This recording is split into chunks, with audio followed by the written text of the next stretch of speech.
Beleza. Beleza. Vamos voltar a falar alguma coisa sobre listas, naquele sentido. Vamos ver, fazer algumas funções com listas. Vamos achar um padrão. Vocês vão ver, assim, já é meio óbvio o que eu vou fazer, né? Tipo, direcionar algumas coisas que seguem um certo padrão. E aí esse padrão a gente vai abstrair, e esse vai ser o padrão que a gente vai chamar de foldable. Tá? É uma das type classes um pouco mais recentes, de Haskell, tá? Mas a ideia de uma dobradura não é recente. Tipo assim, é uma coisa relativamente bem estudada.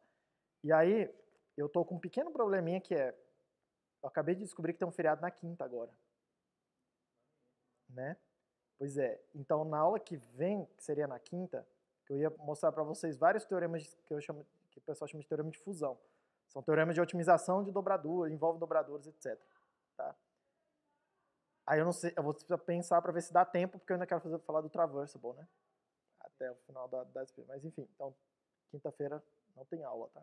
Virou feriado, sei lá por quê. Não estava no calendário. Mas enfim, vamos continuando aqui. Então vamos lá.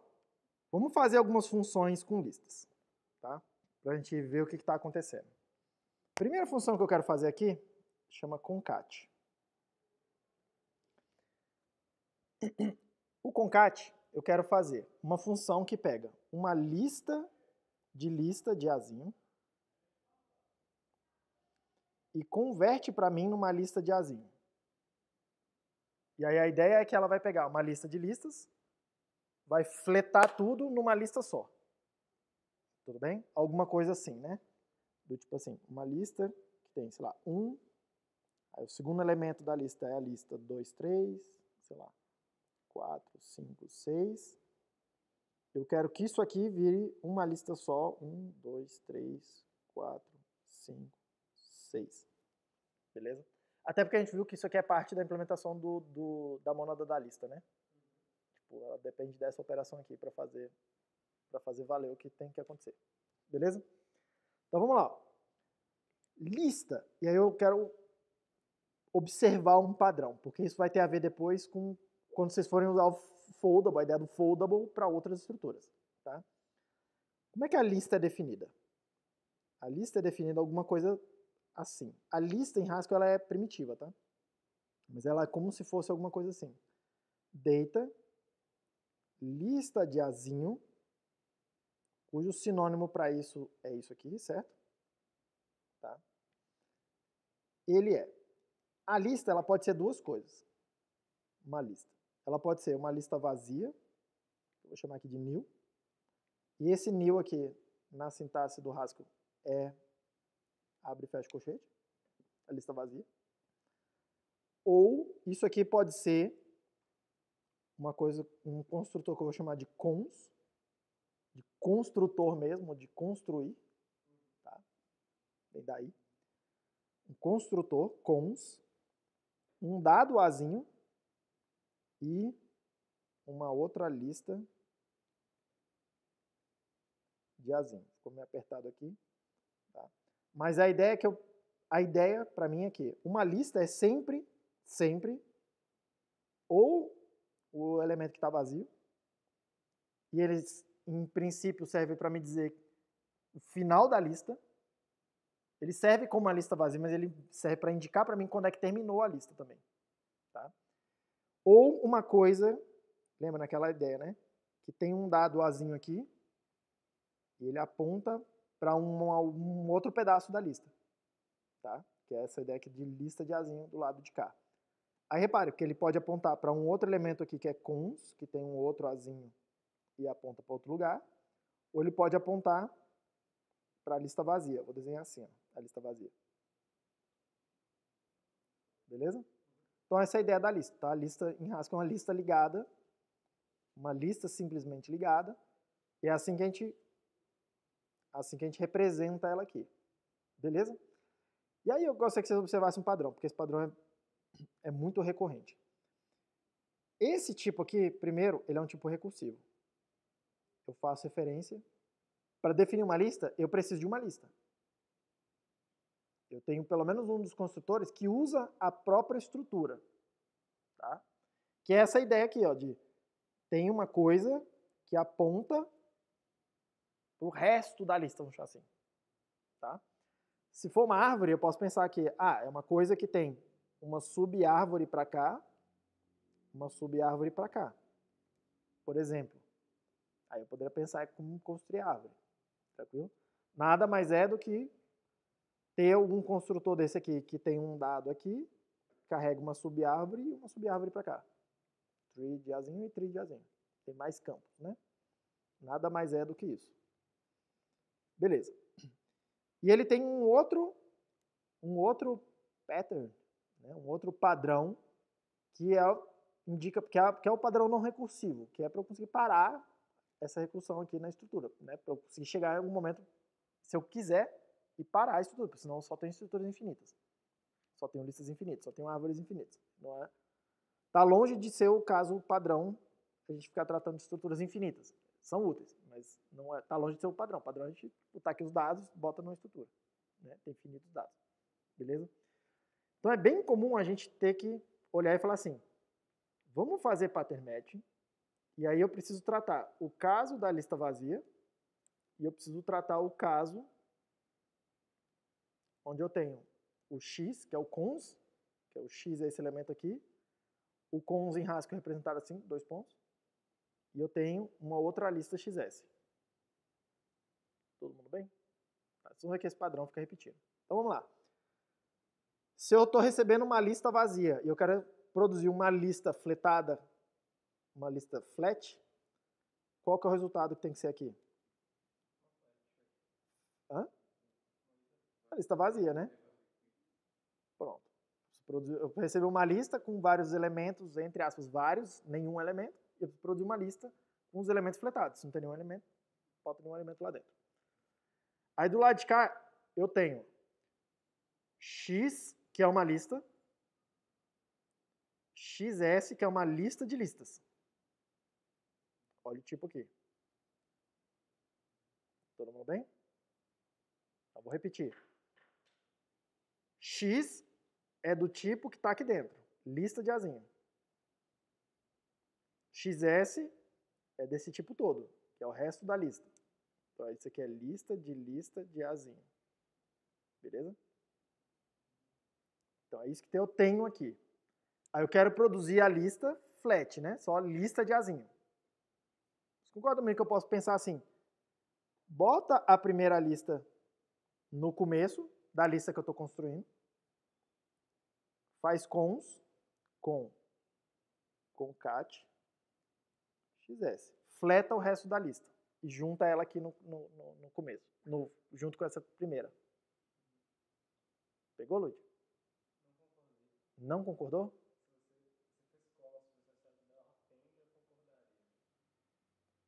Por quê?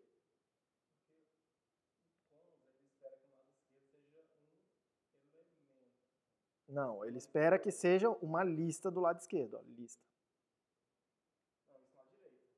Isso, do lado direito. Do lado esquerdo ele quer um elemento. Hã?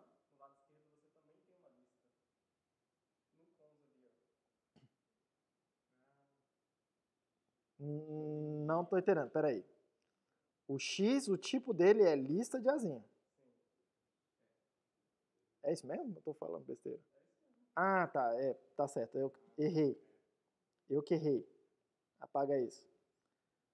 Porque eu não consigo fazer cons, eu até consigo fazer cons, mas se eu fizer cons de lista de elemento, eu estou fazendo lista de novo. Isso. Você está correto. Então eu preciso fazer append de concat xs. Agora você concorda? Tudo bem. Todo mundo bem? E aí você vai fletar a lista. Certo? Vamos fazer uma outra função aqui, ó, reverse, que pega uma lista e inverte a lista. Inverte a ordem da lista. Pode ser? Mesma coisa, né? Eu estou recebendo uma lista, eu quero atravessar a lista. Eu quero usar todos os dados da lista, então preciso atravessar a lista. Diga, filho.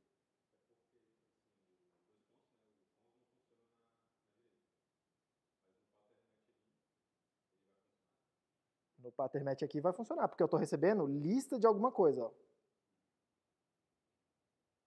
Aí, prestando atenção. Lista de alguma coisa. Que coisa? Do lado de cá tem um elemento azinho, né? Só quem que é o azinho? É lista de azinho nesse caso. Quem que tem no lado direito? Lista de azinho. Só que é um azinho. É lista de azinho. Então é lista de azinho. Que é o que está ali nas setinhas. Beleza? Todo mundo bem? Então estou separando o primeiro elemento do resto da lista. Estou separando esse elemento aqui do outro. Então vamos lá. Se eu receber a lista vazia, como que é a lista vazia ao contrário? Lista vazia. E se eu receber uma lista que tem um primeiro elemento e o resto da lista? Como é que eu faço? Faz o quê? Isso. Esse x tem que ir para o final, em vez de estar no começo, certo? Tá. Para ir para o final, eu posso usar alguma dessas coisas que a gente já está usando, né? Cons, append. Concorda comigo? Vamos fazer o append, porque eu estou montando lista, né? Com cons, teoricamente dá para fazer. Em teoria dá, não sei dizer. Deve dar, mas eu vou fazer com o append aqui porque é mais simples. Hã? Eu estou pensando que deve dar, mas sei lá, posso estar errado. Ó, vou fazer append, vou botar o elemento x no final. Vou botar o primeiro elemento, que estava na esquerda, vou botar na direita. O que tem que aparecer do lado esquerdo? O reverso do resto da lista que está ali, né? Tem que fazer a mesma coisa, invertendo a lista. E cada vez vou jogando como se fosse um bubble coisa, né? Tipo, jogando a coisa lá no final, do que estava no começo, jogando pro final. O que estava no começo, jogando pro final. Não é? Todo mundo bem? Vamos fazer mais um aqui. Deixa eu limpar um pouquinho de espaço aqui.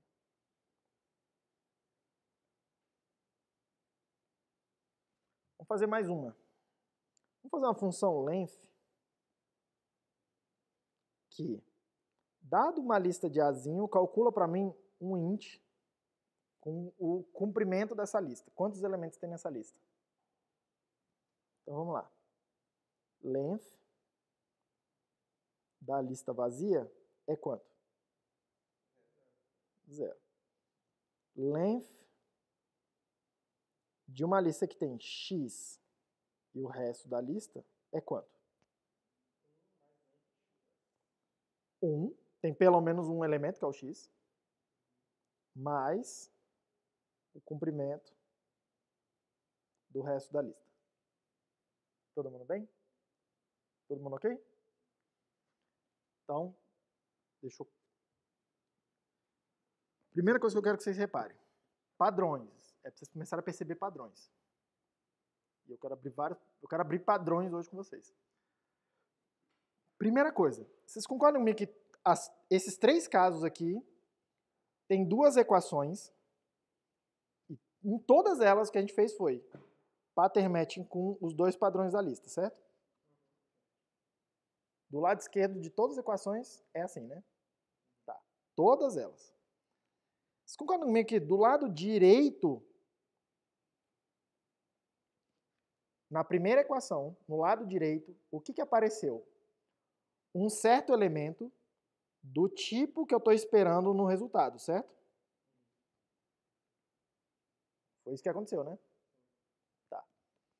Mais alguma coisa. Na segunda equação, o que aconteceu? Eu usei o x, que é o primeiro elemento. Eu usei o x, eu processei o x de alguma forma. Repare que aqui não apareceu o x, mas eu sempre posso falar que é lambda despreza, por exemplo, 1, e eu estou dando o x para ele. Ele vai ignorar o x e fazer alguma coisa com o x, entre aspas, né? Então, mesmo que o x não apareça, eu posso pensar, aquela de baixo está processando o x, está fazendo o que com o x? Ignorando ele. Né? Beleza. Mas, ó, eu estou processando o x, o dado da cabeça da lista, e eu estou usando recursivamente o resto da lista. Olha lá, concat com XS. Reverse com XS. Length de XS. É isso que está acontecendo, certo? Na segunda equação, eu estou processando a cabeça da lista. Eu vou dizer que eu estou usando uma certa função f, que recebe x e mais alguma coisa. Mas é uma função f que processa o x. Certo? E o XS, que é o resto da lista, está sendo processado recursivamente. Todo mundo está vendo que está acontecendo isso? A gente vai olhando o que tem a similaridade e depois vamos tentar reescrever tudo de uma forma comum. Mas eu quero que vocês vejam os pedaços de coisas acontecendo. Certo? Todo mundo ok com isso? Mas vocês concordam também comigo que cada uma delas é uma função diferente e faz coisas bem diferentes, né? Mas todas elas pegam uma lista e transformam em outra coisa. Essa daqui pegou uma lista de listas e transformou numa lista de azinho. Tirou um nível, uma camada de lista. Esse daqui pegou uma lista e transformou em outra lista. Essa daqui pegou uma lista e transformou num número. Então, tá vendo? Todas elas pegam uma lista, consomem a lista. Eu não preservei a lista, que nem a gente faz no functor. No functor entra a lista de Azinho e sai a lista de Bzinho. Entra a lista e sai lista. Aqui não. Aqui eu estou entrando lista e saindo alguma outra coisa. Estou consumindo a lista. Estou consumindo a estrutura. Eu não estou me preocupando em preservar a estrutura. Tá? E eu estou fazendo alguma coisa com os dados da estrutura, porque eu estou, em todo momento, processando o X e o resto da lista. Eu processo todos os dados da estrutura. Não é simplesmente falar assim, me dá uma lista e retorna zero constante. Sempre zero. Tipo, ignora os dados. Não é isso que a gente está fazendo. A gente está sempre fazendo alguma coisa com os dados. Mesmo quando eu estou desprezando os dados têm a ver, porque se tiver 5 elementos aí, vai aparecer 5 no final aqui, né? Eu preciso saber quantos elementos tem. Eu preciso, no mínimo, conseguir contar quantos elementos tem. Pode ser que eu não use eles para nada, além de contar quantos eles têm. Mas eu tenho que... Todas essas funções estão, de alguma forma, olhando todos os elementos da estrutura original. Está consumindo os dados. Todo mundo está vendo que isso está acontecendo? Tá? Todo mundo está vendo que isso está acontecendo? Beleza. Essas três funções elas têm muitas coisas em comum. Elas vão ficar mais parecidas ainda, porque a gente vai generalizar e vai escrever todas elas usando a mesma função. Tá? Em termos da mesma construção básica. Mas eu vou dizer que todas elas estão fazendo o seguinte. Eu vou dizer que todas elas estão pegando uma lista de coisa e transformando no que eu vou chamar aqui de sumário. Estão transformando em um dado que representa aquela lista. Na nomenclatura que você está mais acostumado, a gente chama isso aqui de um hash. Né? Tipo um fingerprint. Entra uma estrutura, tem um montão de informações lá dentro. Eu consumo todos esses dados. E consumindo esses dados, eu produzo como se fosse uma assinatura que representa aqueles dados. Repara que não precisa representar unicamente, tá? Se eu der a lista 1, 2, 3, é diferente da lista 4, 5, 6. Só que do ponto de vista da função length, essa aqui produz a assinatura 3 e essa aqui produz a assinatura 3. Entre aspas, uma colisão, se fosse na tua nomenclatura de segurança, né? Tá? Então, repara, não estou preocupado com um hash criptográfico, não é disso que eu estou falando. Tá? Mas é um hash no sentido de que eu pego os dados e eu crio como se fosse uma assinatura daqueles dados. Um fingerprint mesmo. Alguma coisa que diz que está relacionada com aqueles dados. Beleza? Tá? Eu vou dizer que todas essas funções estão fazendo essa função. Estão pegando uma estrutura, tem dados lá dentro, e elas estão criando para mim uma informação que sumariza os dados que estão naquela estrutura. Beleza? Esse padrão aqui, esse padrão, tá? Eu vou chamar isso aqui de dobradura, ou fold. Isso aqui é o nome que a gente dá para isso. Então, calcular um hash aqui pra gente é dobrar uma estrutura. Tranquilo? Por isso que é maneiro na hora que você começa a traduzir as paradas que a gente faz de outros domínios. Cara, tipo, a gente começa a ter uma linguagem em comum para muitos domínios. Sacou? Porque, por exemplo, aqui eu tô olhando e falando, cara, concat, reverse, tipo assim, pô, processar lista, sabe? Mexer numa lista. Começa a ter uma linguajar comum para coisas criptográficas, por exemplo. Eu podia dizer que um SHA, qualquer coisa, um hash, uma função de hash criptográfico, nada mais é do que um fold. Aí eu preciso passar para ela uma certa função, que é essa F aqui, que vai processar cada um dos dados. Que no hash criptográfico é um negócio meio complicado, tem aquelas coisas de módulo, blá blá blá, aquela coisa toda. Galois fields, tem aquelas coisas, né? Mas essa F pode ser tão complicada quanto eu queira. Eu dou um valor que tem a ver com o final da computação. E eu falo para ele, atravessa a estrutura usando essa função para ir calculando as coisas. E quando você terminar, você usa esse dado aqui. Esse padrão a gente chama de dobrador, ou fold. É mais comum usarem fold, isso é um nome em inglês também. É daí que vai vir a type class, foldable. Foldable é quem sabe fazer folds. Beleza? Então vamos por partes. Vamos com calma, tá? Outra coisa que eu quero que vocês percebam. Vamos pegar uma dessas aqui e vamos calcular um caso específico, para vocês verem o que está acontecendo. Eu quero que vocês percebam um outro padrão e eu vou dar nome para esse padrão, que talvez seja um nome que vocês não esperam, mas vocês vão olhar e falar, nossa, isso que é recursão? Finalmente, então, acho que eu entendi. Vamos pegar ali o reverse. Vou copiar o código para a gente ficar visível. Só que agora eu sujei tudo, né? Fiz o reverse, não, fiz o concat aqui no meu exemplo. Então vou fazer o concat aqui com vocês. Mas podia ser qualquer um deles. Deixa eu limpar aqui rapidinho. Então pronto, isso aqui. Esse aqui copia.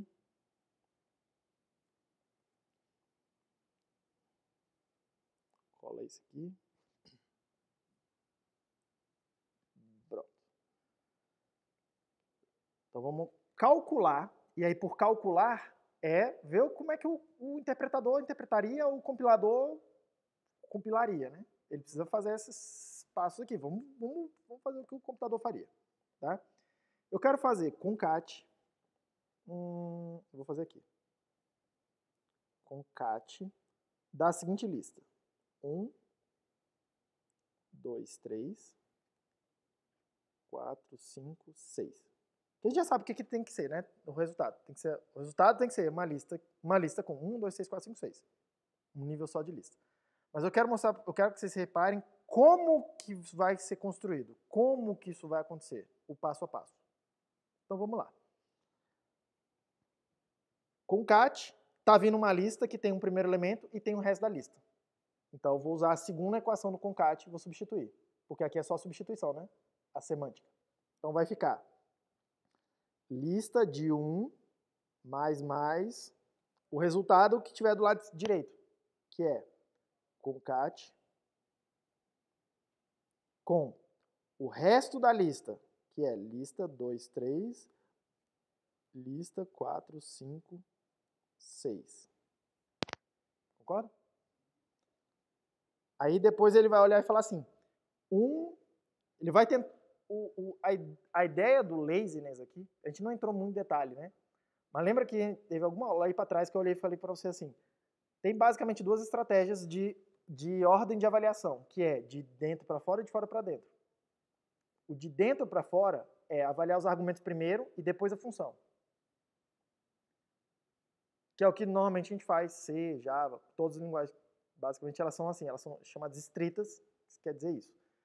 Isso significa que eu primeiro olharia isso, que é o argumento, e depois eu calcularia isso, que é a função que está aplicada aqui.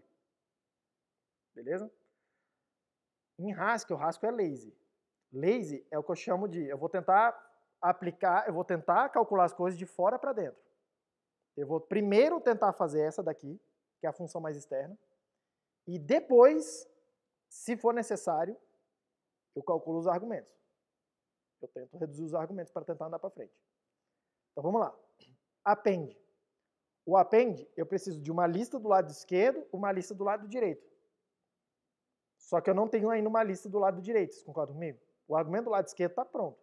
Tem uma lista lá. Ele olha e fala assim, eu preciso de uma lista do lado direito, eu preciso de uma lista do lado esquerdo, eu preciso de uma lista do lado direito. Do lado esquerdo eu tenho uma lista. Então não preciso fazer mais nada com aquilo. Do lado direito, eu não tenho uma lista. Eu tenho uma coisa que sabe produzir uma lista. Porque o tipo disso aí é lista de azinho, né? Concat é a função que recebe lista de lista e produz lista de azinho. Tem lá, concat com argumento.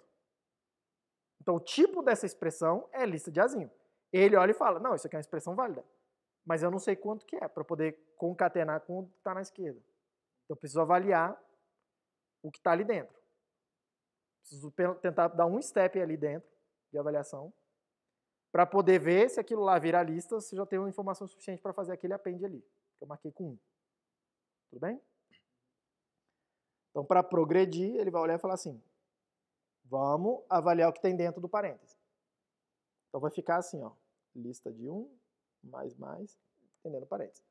Lá dentro do parêntese tem concat com uma lista com uma lista que tem uma cabeça e mais lista. Então, vou substituir. Vai ficar lista 2, 3, mais,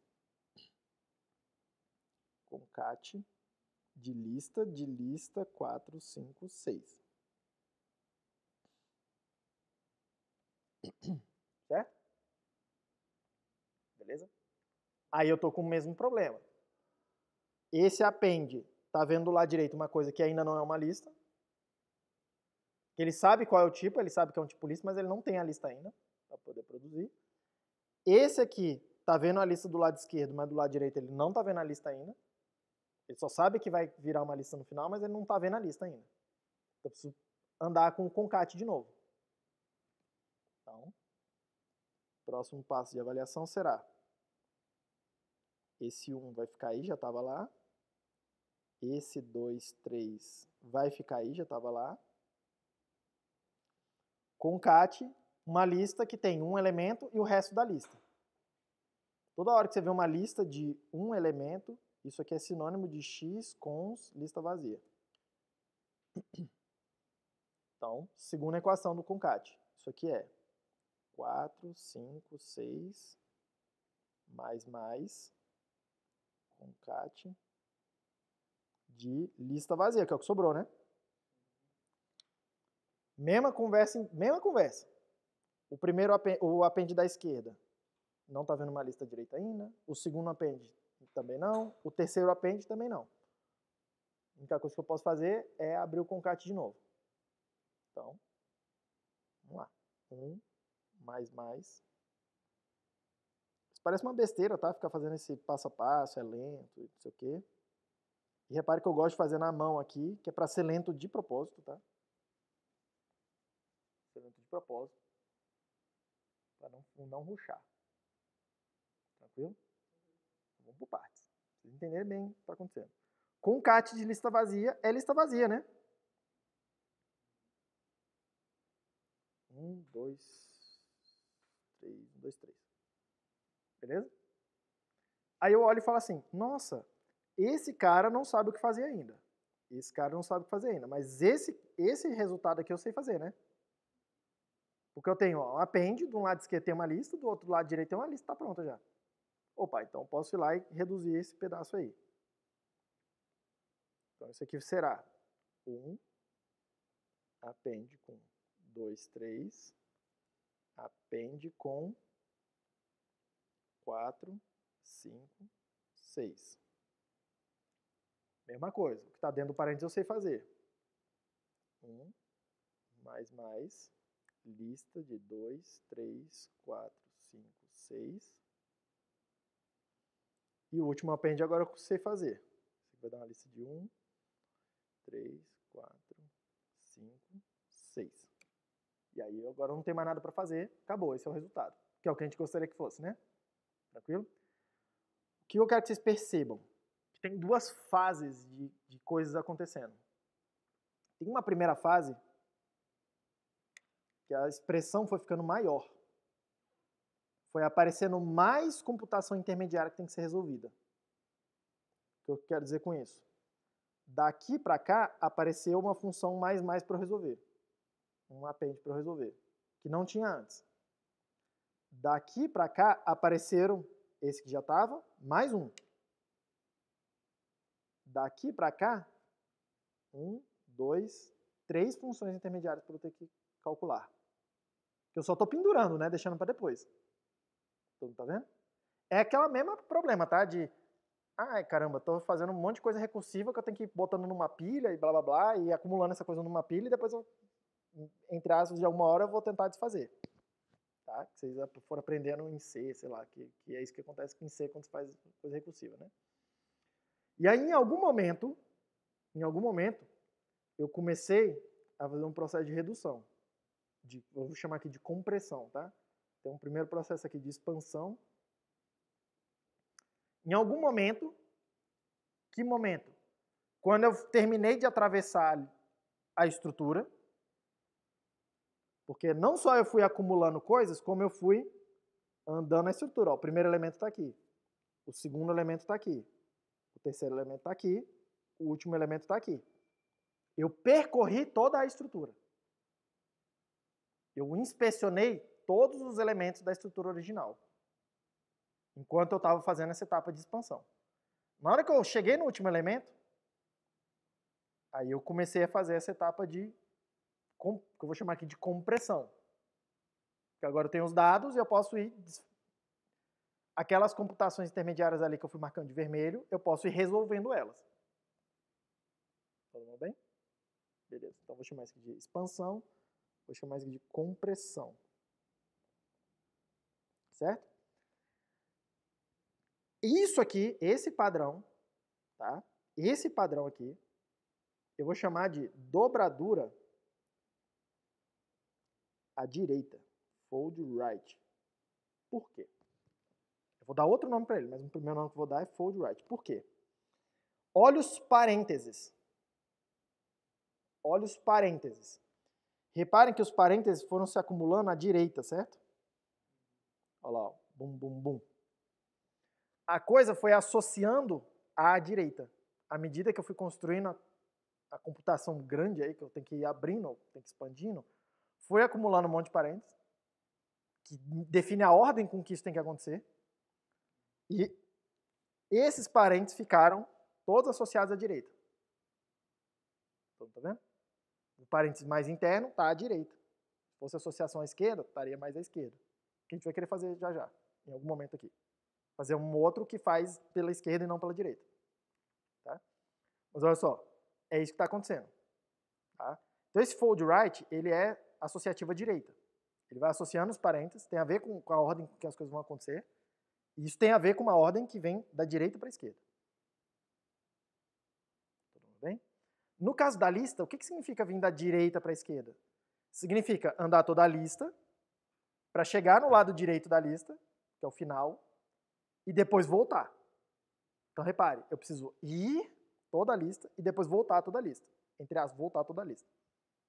Tudo bem? É quase como se fosse percorrer a lista duas vezes, né? Tipo, indo, até chegar no final, e depois voltando recolhendo as coisas que eu fui deixando penduradas. Beleza? Andar à esquerda, se você pensar assim, nossa, andar à esquerda, talvez me dê alguma vantagem de velocidade. Eu não preciso, talvez, ir e voltar. Porque o acesso da lista é pela esquerda e não pela direita. Se eu já souber fazer uma coisa com o primeiro e segundo elemento, talvez eu não precise andar toda a lista para resolver aqui. Por quê? Eu já tenho o primeiro, já tenho o segundo. Talvez eu já possa juntar os dois. Eu já tenho os dois dados. E aí usar esse dado, que já está juntado agora, sumarizado, e ir para o terceiro. E aí depois ir para o quarto. E aí só percorrer ali, só ir. E não precisar voltar. Talvez, tá? Tipo, não estou dizendo que é. Vou mostrar para vocês como é que faz, mas é mais complicado do que parece. Haskell, né? Tipo, nada é tão simples quanto parece. Algumas coisas que deveriam ser simples, elas são meio complicadas. Tranquilo? Então, vamos lá. Eu quero que vocês percebam esse padrão acontecendo. E eu estou chamando esse padrão de fold right. Dobrar à direita. Dobradura à direita. Por quê? Porque os parentes estão associando à direita. Todo mundo bem com o nome? Tá. Só que eu quero dar outro nome para esse processo. Toda vez que acontece... E aí é um nome genérico. Tipo, isso não é só para dobrador, isso é para qualquer coisa. Tá? Toda vez que você montar uma computação e acontecer esse padrão de expandir e depois comprimir, isso aqui tem um nome. E tem um nome que a galera não compreende. Por quê? Quando vocês aprendem a fazer recursão, na primeira aula de APC, o que o professor fala que é recursão? É escrever uma função usando a própria função, não é? Chamar a própria função que você está definindo na função que você está definindo. Ele diz que isso é recursão, né? Lembra que é isso que vocês aprenderam. Todo mundo aprende assim. Eu também aprendi assim no começo. Tá? Só que aí, aqui, no começo que a gente está vendo cálculo lambda, eu coloquei um problema para vocês, que era assim, isso é uma construção inválida nessa linguagem, do cálculo lambda. Por quê? Porque se eu estou definindo alguma coisa, eu não posso usar essa coisa. Lembra aquela coisa de fazer um nome igual a uma expressão? É uma coisa que está fora do cálculo lambda, eu não posso fazer isso. É um mnemônico que eu uso metalinguístico, está fora da linguagem, mas que eu uso por conveniência. Que a gente usa por conveniência. Porque nós somos seres humanos, a gente, vamos chamar assim, faz uns atalhos. Mas aquilo, eu não posso fazer isso no cálculo lambda. Tipo assim, eu estou definindo f é igual a lambda x ponto qualquer coisa, eu não posso usar f aqui. Porque f não existe. Tranquilo? Eu não posso fazer isso lá. E aí entrava um problema. Por quê? Porra, como é que eu faço alguma coisa recursiva então? Porque eu não tenho loop. Eu não tenho for, não tenho while. O que eu faço para repetir as coisas, né? Eu só tenho dois jeitos de repetir. Ou eu faço iteração, que é o loops, né? Normais. Então, chama assim, loops. Que inclusive vocês vão ver aqui como é que é aqui em loops, porque não tem for, não tem while, não tem do while, não tem nada disso aqui. Né? E a gente vai fazer iteração. A dobradura vai me dar uma forma de iteração. Tá? Vocês vão ficar olhando e falando, caralho, isso aqui é massa.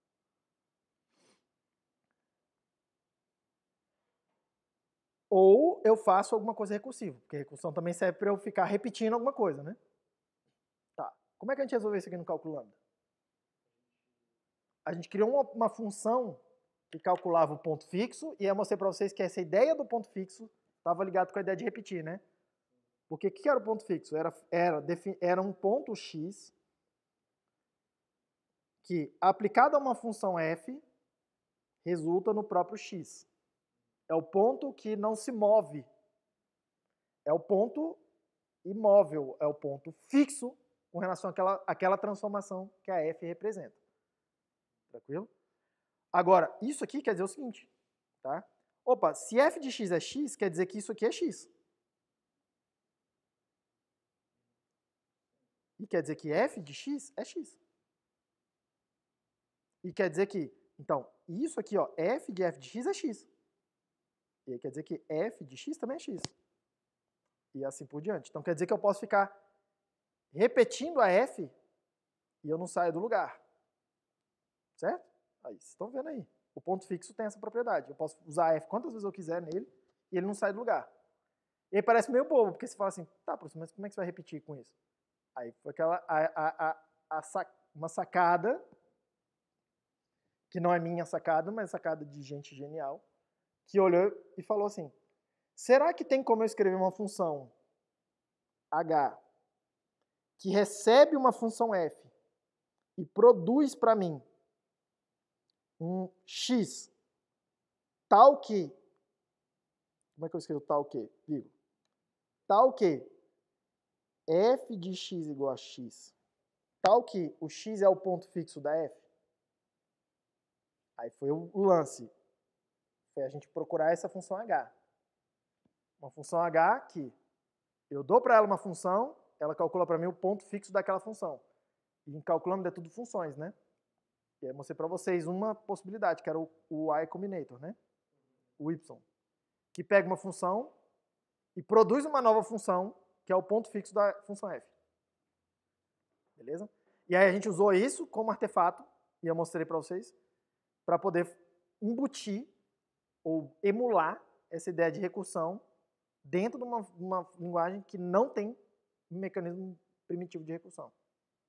Foi isso que a gente fez, lembram disso? E é bonito na primeira vez que você vê, você fala, caralho, não é massa pra caralho. Hã?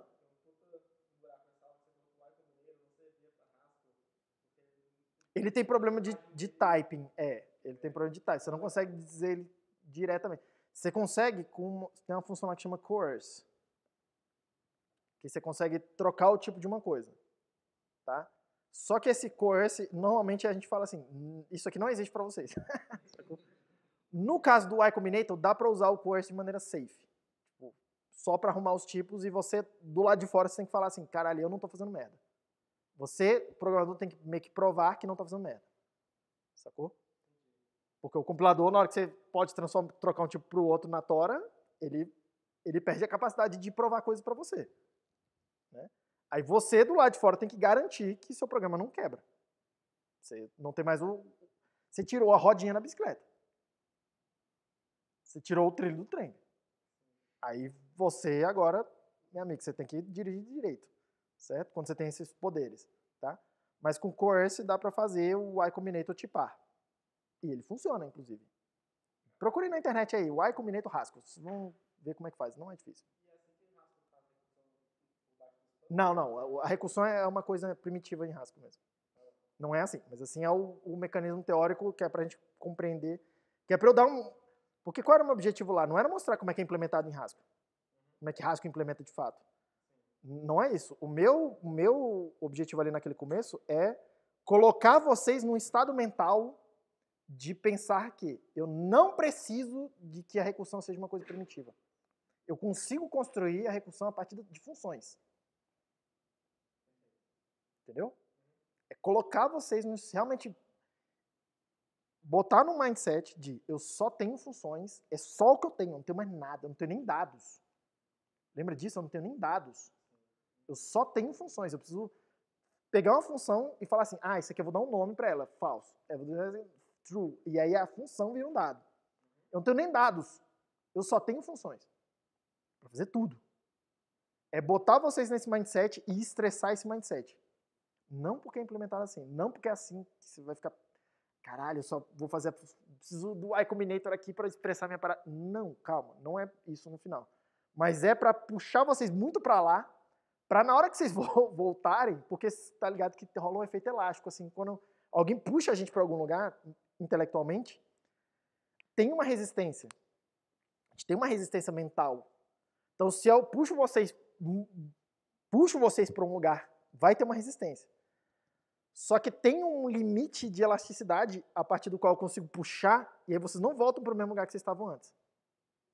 É tipo esticar metal, sacou? Quando você estica metal, tipo assim, se brincar de dobrar metal, se você dobrar pouquinho, ele volta. Uma barra de metal, você dobra um pouquinho, ele volta. Se você dobrar muito, chega uma hora que começa a dobrar e ele não volta mais. Ele fica meio que... Ele volta um pouquinho, mas ele fica dobrado. É o que eu estava fazendo ali com vocês. Só que com a mente de vocês. Puxando vocês lá para dentro do buraco. Sacou? Do buraco de minhoca, que é essa parada aqui. Porque vai ter uma resistência. Só que na hora que vocês voltarem, vocês vão voltar, mas não vão voltar para o mesmo lugar que vocês estavam antes. Vocês vão voltar para algum outro lugar no meio. E é o lugar no meio que eu precisava que vocês estivessem. Entendeu? Sacou? Por isso que eu puxo muito. Alguns momentos aqui. Mesma coisa com Mono, mesma coisa com várias coisas. Eu puxo muito mais do que eu sei que dá para ir naquele momento com vocês. Mas é para eu puxar para, na hora que vocês voltarem, ter essa a volta elástica aí, vocês não vão voltar para o começo, de onde eu puxei. Vocês vão voltar um pouco mais para frente, entendeu? Beleza? Ótimo. Isso é o que aconteceu. Por que eu estava falando disso? Tá. Aí, lá a gente captura essa ideia de recursão a partir da ideia do ponto fixo. E o ponto fixo é uma parada importante em Haskell, tá? Tem uma função que chama fix. Olha o que eu vou falar agora. Tem uma função que chama fix. Que a gente não vai estudar ela. Mas ela tem o seguinte tipo. Me dá uma função de azinho para azinho e eu te dou um Azinho, que é o ponto fixo dessa função que você está me dando. Beleza? Só que por que a gente não vai estudar? Porque raramente a gente passa para ela uma função de Azinho para Azinho. Normalmente a gente passa para ela uma função... Vocês concordam comigo que esse Azinho pode ser qualquer coisa, né? Inclusive funções, né? Eu posso fazer esse Azinho ser uma função de Bzinho para Czinho, vocês concordam? Então eu posso passar para ela uma função, sei lá, H, aqui dentro, que tem o seguinte tipo. Bzinho para Czinho para Bzinho para Czinho, certo? Isso encaixa ali, né? Ele espera uma função, aqui tem que ser igual aqui, ele encaixa ali no fix. E qual o resultado de passar fix de H? Se esse for o tipo. É uma função de Bzinho para Czinho.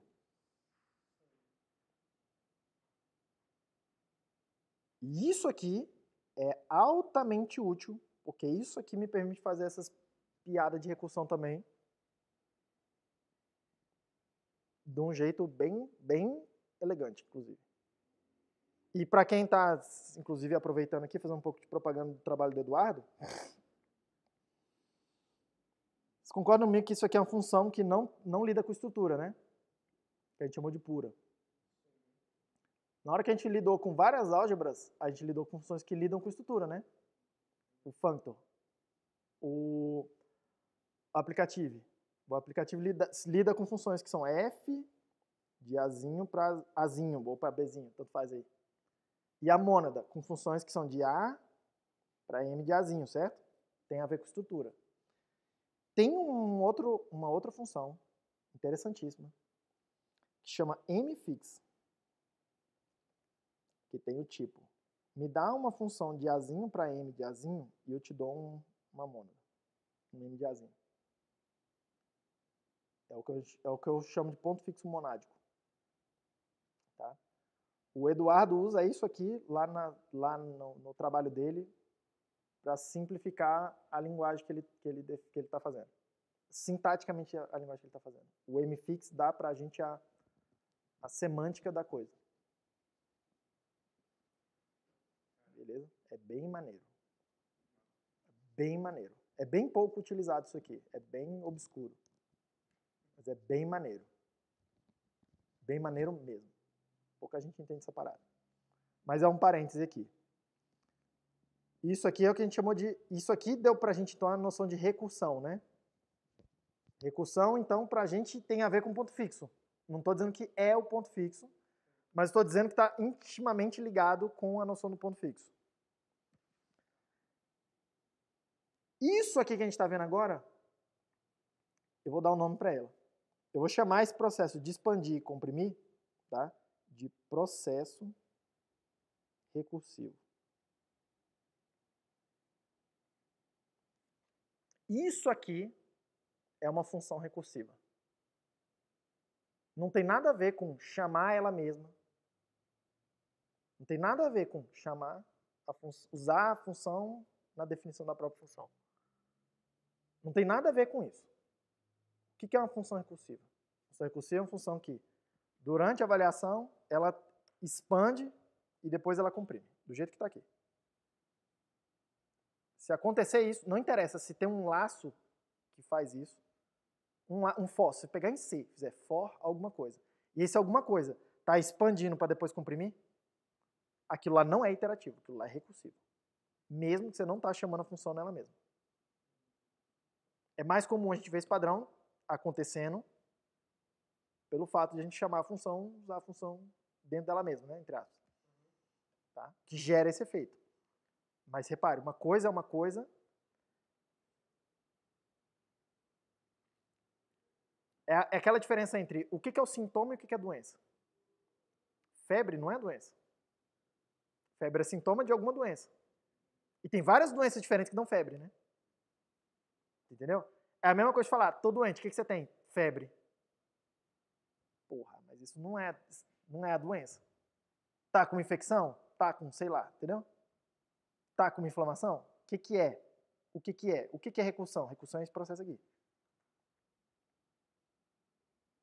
Todo mundo ok com isso? Essa definição não é minha, tá? Essa definição aqui é do Sussman, lá do livro, inclusive um excelente livro, eu acho que todo mundo de computação tem que ler esse livro, no mínimo tem que ler. Idealmente tem que estudar esse livro. É o livro chamado Structure and Interpretation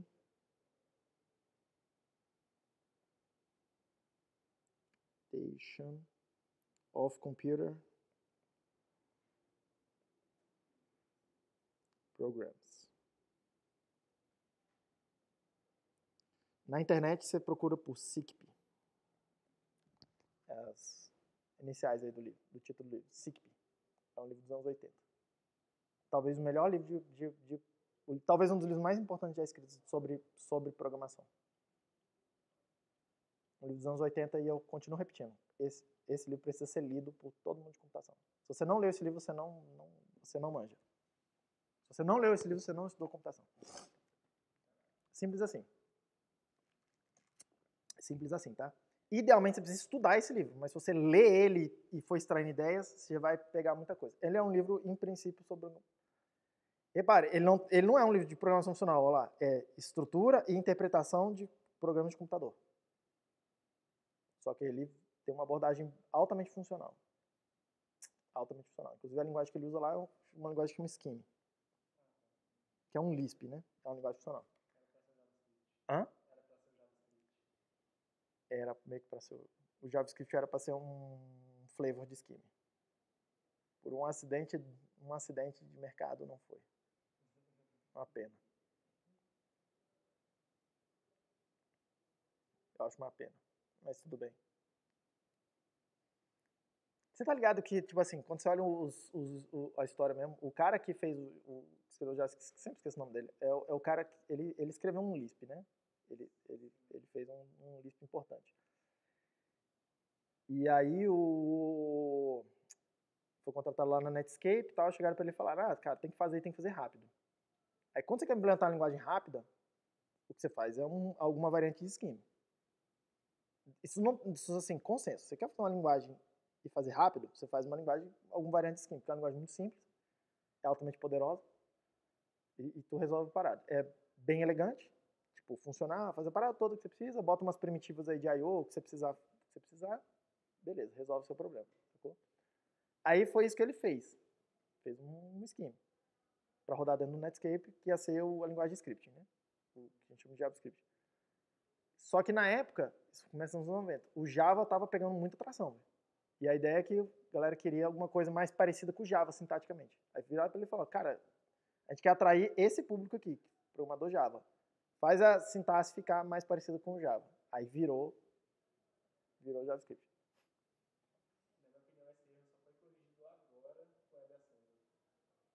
E eu acho que nem foi corrigido com WebAssembly, porque o WebAssembly não faz tudo que o JavaScript consegue fazer hoje. Vamos ver. Vamos ver. A gente tá vendo aí, né? Uma boa promessa, uma parada bem legal esse negócio de WebAssembly. Tudo bem? Processo recursivo é isso aqui. Todo mundo bem com isso? Então quero que vocês percebam, vamos lá, o que aconteceu, tá? Primeiro, eu percorri toda a estrutura, né? Eu inspecionei todos os dados. Eu consumo a estrutura que está entrando. Eu não vou preservar a estrutura. Não tem nada a ver com function, não tem nada a ver com aplicativo, não tem nada a ver com monada, que são coisas que preservam estruturas. Esse padrão é consumidor de estrutura, é tipo destrutivo mesmo. Tá? Terceira coisa que aconteceu. Eu consumi os dados. Em princípio, os dados também vão ser destruídos. Tá? Nesse caso aqui, ó, repare, eu destruí os dados, porque os dados eram lista com 1, lista com 2, 3, lista 4, 5, 6. E esses dados não estão aqui. Lista 1, lista 2, 3, lista 4, 5, 6. Esses dados não estão aqui. Eles foram destruídos. Esses ali são os dados. É importante conseguir identificar o que são os dados. Cuidado que lista é um dado. Ó, lista com o elemento 1 é um dado. Ele não apareceu no final. Foi consumido. Você pode até argumentar, tá bom, professor, mas o dado que estava dentro do dado foi preservado. Isso foi. Olha lá, o 1, 2, 3, 4, 5, 6 estava no começo e está aqui agora também. Coincidentemente, mas eu não preciso fazer isso. No length, quando eu faço 1 mais alguma coisa, eu estou realmente jogando fora o x. Inclusive, ó, não tem azinho aqui. Eu produzo uma coisa que é completamente diferente do azinho, que são os dados que estão dentro da estrutura. Eu realmente vou consumir os dados. Não vou me preocupar nem em guardar os dados e preservá-los. Eu realmente estou consumindo a porra toda aqui. Beleza? Estou consumindo tudo.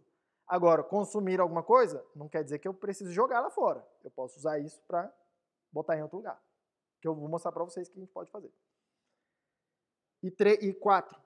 Eu criei um novo dado que pode ou não estar numa estrutura. Nesse caso, está dentro de uma estrutura. Pode ou não estar na estrutura. Mas eu criei um novo dado. E esse novo dado sumariza a estrutura original, com seus dados originais. Foi isso que aconteceu. São 4 coisas que estão acontecendo. Todo mundo ok? Todo mundo sacou aí? Processo recursivo, expandir, comprimir. A coisa da associação dos parênteses à direita. Todo mundo está vendo que eu estou percorrendo todos os dados aí marcados de amarelo. Todo mundo ok? Beleza. Então, se vocês viram isso, vocês já entenderam tudo que tem que entender do fold, tá? Sobre fold, foldable e tal. O resto agora é só a gente falar, olha só, vamos generalizar isso aqui, vai ficar assim, o tipo é esse. Não, é só isso agora. Vocês já entenderam a ideia básica de fold. Todo mundo bem? Então vamos lá. Vamos começar a generalizar aqueles padrões. Deixa eu copiar eles aqui para ficar mais fácil da gente fazer.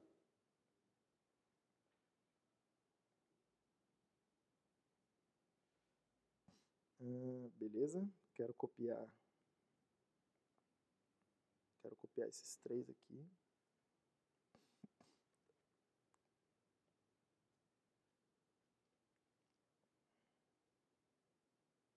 Paste. Tá visível desse tamanho? Tá, né? Tá. Então vamos lá. Quero generalizar. Eu quero escrever uma função que generaliza esse padrão aí. Que a gente viu o que está acontecendo. Eu vou chamar essa função de fold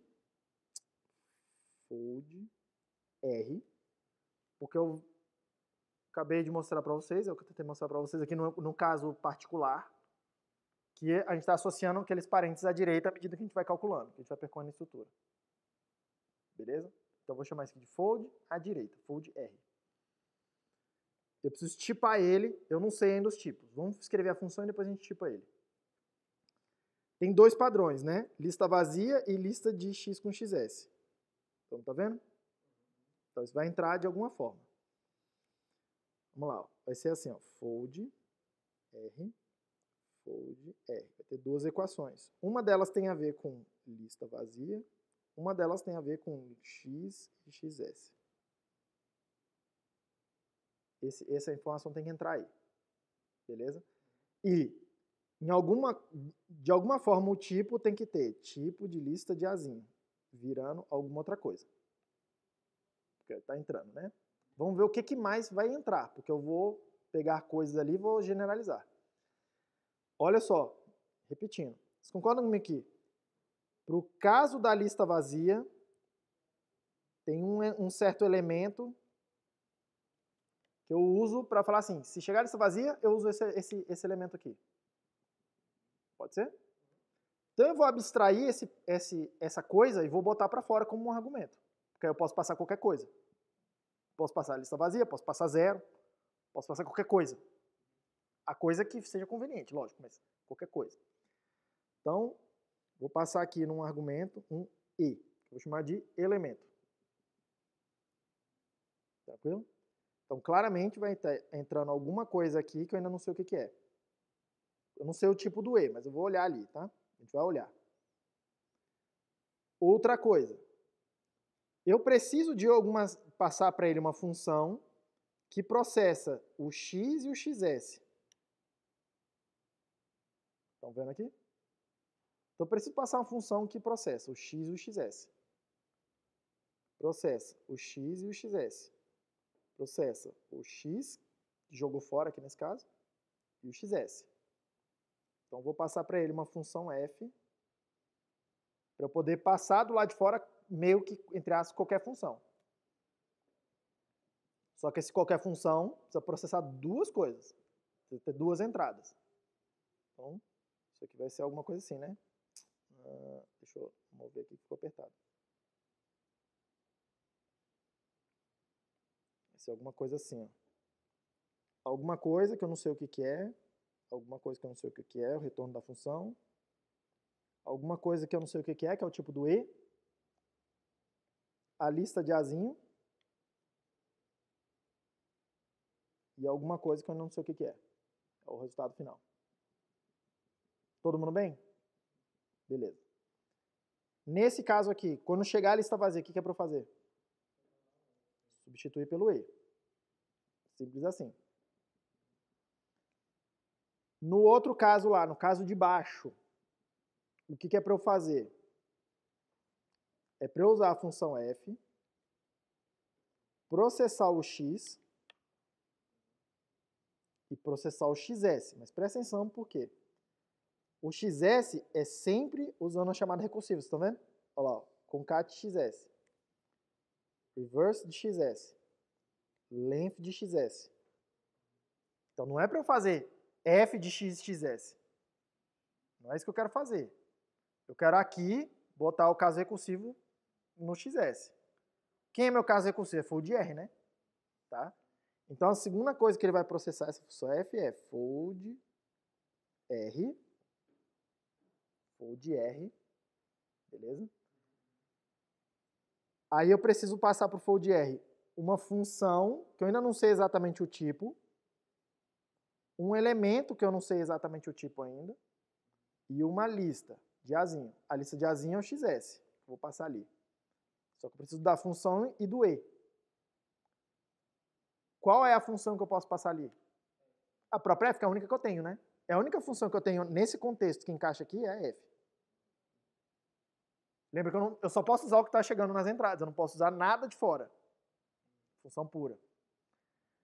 No lugar do e, o que eu tenho que tem o tipo do e nesse contexto?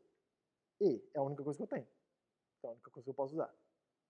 E aqui é para processar o xs, que é a lista de Azinho, que é para processar o resto da lista, certo?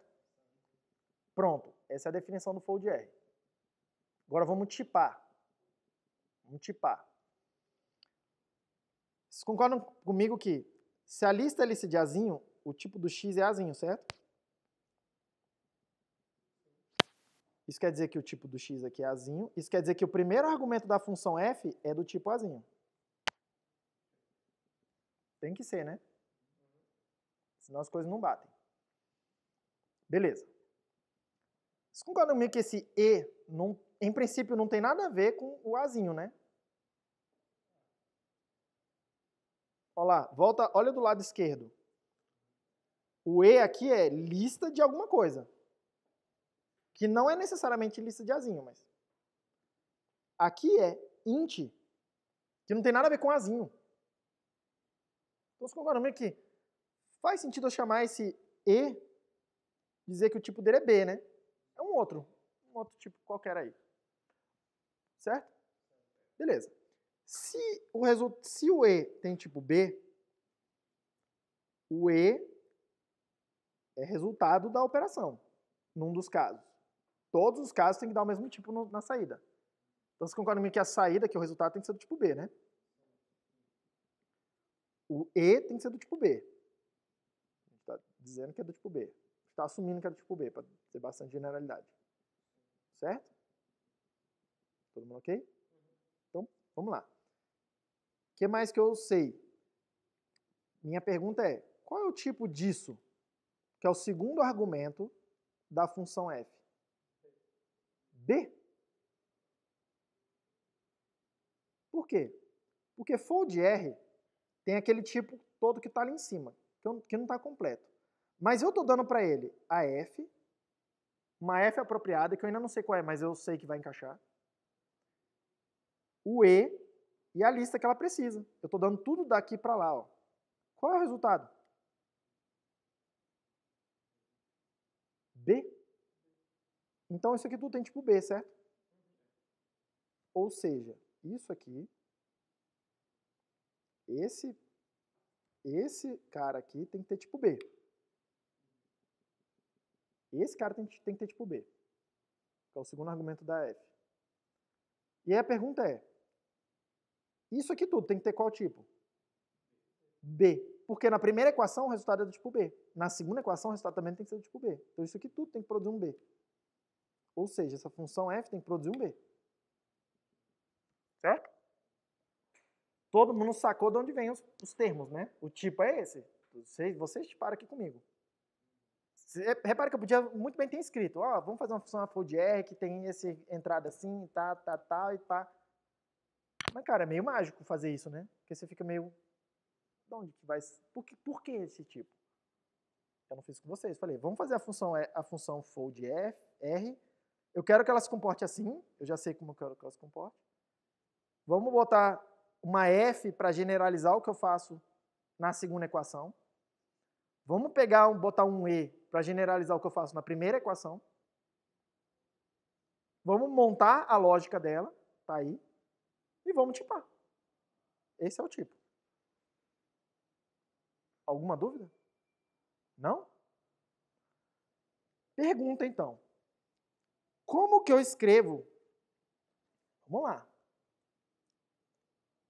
Vou começar pelo fácil e vou andando para o difícil, pode ser? O que eu acho mais fácil, pelo menos, sei lá. Como que eu escrevo concat em termos de fold R? Que é o que a gente acabou de fazer. A gente está fazendo esse fold R para poder reescrever aquelas funções do lado esquerdo em termos do fold R. Né? Então a pergunta é, concat é fold R. Quais os argumentos que eu tenho que dar para o fold R? Então vamos lá. A função f. Mais. Por quê? Olha só. Na segunda equação do fold R, tá assim, né? Ó, fold R, f, e, x, dois pontos, xs é igual a. Vocês concordam que eu posso escrever f de x e a coisa está entre parênteses? Mas eu também posso escrever x,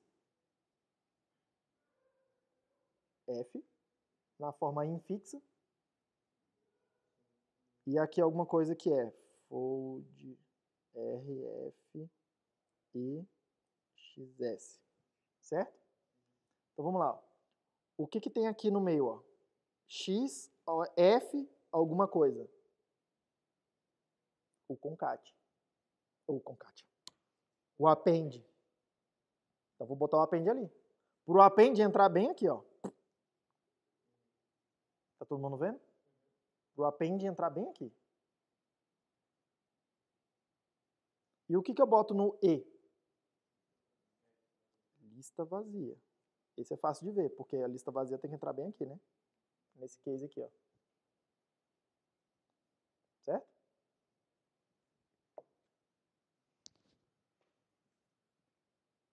Tá todo mundo convencido que uma coisa faz a mesma coisa? Uma coisa, outra coisa? Vamos abrir um REPL aqui e ver? Rodar? Agora vale a pena rodar. Eu tenho um REPL. Eu tinha um terminal aberto aqui para isso, mas vamos abrir um novo aqui. Stack REPL.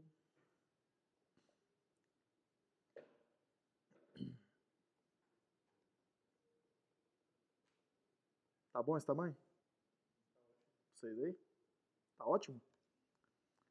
Então vamos lá. Tem uma função aí concat, já está definindo na biblioteca. Que usa foldable. Não gosto. É o que a gente está definindo ainda o que é o foldable. Tá? Mas enfim. Deixa eu definir do zero, porque aí não tem esse problema. Concat tem o tipo lista de azinho para lista de azinho. Concat de lista vazia é lista vazia. Concat de x, xs é igual a x mais concat xs. Foi isso que a gente disse lá atrás. Definição limpa, sem foldable, sem nada. Que é o que a gente estava fazendo aqui agora. Oi.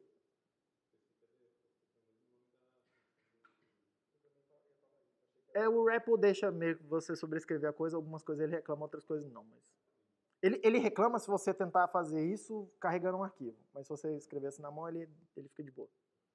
Ele deixa fazer esse shadowing aí. Tranquilo? O REPL deixa você fazer umas coisas que você não pode normalmente fazer. Vamos lá, ó. Aquele exemplo, ó. Lista 1, 2, 3, 4, 5, 6, certo? Faz que a gente calculou isso aqui na mão. Esse caso aqui. Eu estou afirmando, a gente está vendo, está tentando afirmar que concat é fold R. E tem um fold R definido aí. Aliás, deixa eu só ver um negócio aqui. Ou eu defino na mão. Tá com foldable, né? Mas você vê que o tipo é o mesmo, né? Azinho, Bzinho, Bzinho, Bzinho. Aí um T de Azinho, que no meu caso particular é lista de Azinho. A estrutura vai ser o foldable. Aqui no meu caso a estrutura é lista. E produz um Bzinho. Beleza? Mas vocês não precisam confiar em mim. Vamos escrever ele aqui, ó. Fold R tem o tipo A para B,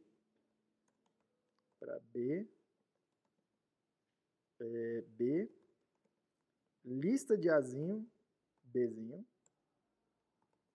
fold R de F, E, lista vazia é E, fold R de F, E, X, const, XS é F de X de fold R, F, E, XS. Foi isso que a gente disse, né? Belezinha, né? Tipo, tá tudo bonitinho. E aí o que a gente está dizendo é que fold R de mais lista vazia faz a mesma coisa que o concat estava fazendo. Vou passar a mesma coisa, pode ser?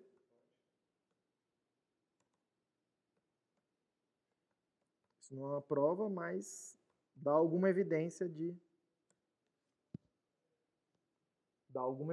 que deve ter alguma coisa certa tá aí no meio, né? Tem como, inclusive, provar que isso está correto, tá? Não precisa... Eu não vou fazer a prova aqui. Vocês já saberiam fazer isso hoje. É só substituir uma coisa pela outra. Só ir substituindo, não tem nada, não tem nenhum mistério. Todo mundo bem? Estão convencidos que funciona? Beleza. Como é que fica o reverse? O reverse eu acho um passo mais difícil do que o concat. O reverse está escrito ali, ó. Reverse vai ser fold R, alguma coisa e algum elemento. A função F, que eu tenho que botar ali. O que ela precisa fazer?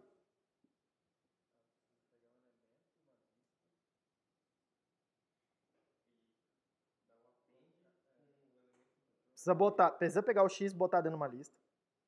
E precisa fazer o append do xs, da coisa do xs. Repare que na própria definição do fold R, o que tiver do lado direito já vai entrar recursão ali, né? Por conta de como a gente definiu a função.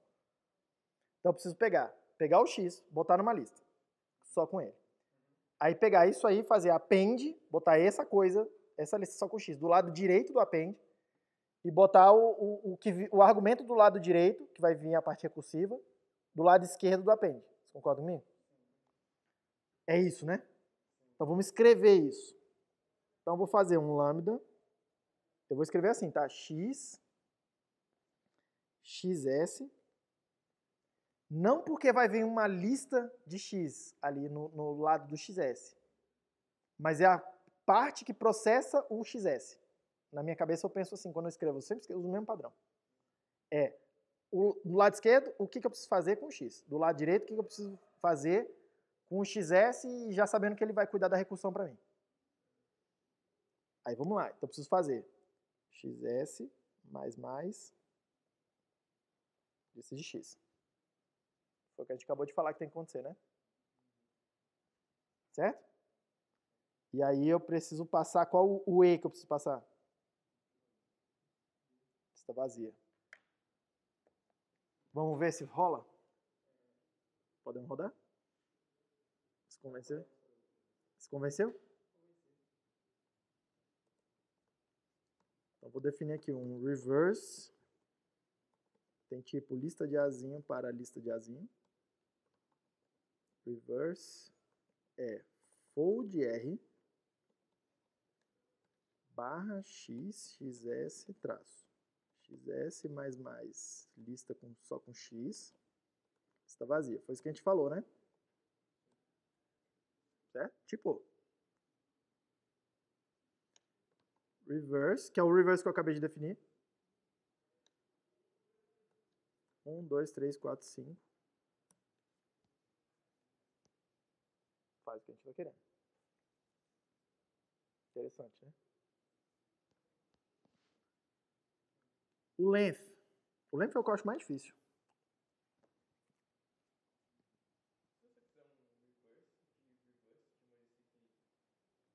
Aí vai dar ruim. Aí vai ficar no bottom, né? Vai ficar na computação infinita. Reverse, porque o reverse precisa atravessar a lista toda. Se a lista é infinita, ele não consegue terminar o primeiro. Não vai, porque na hora que você fizer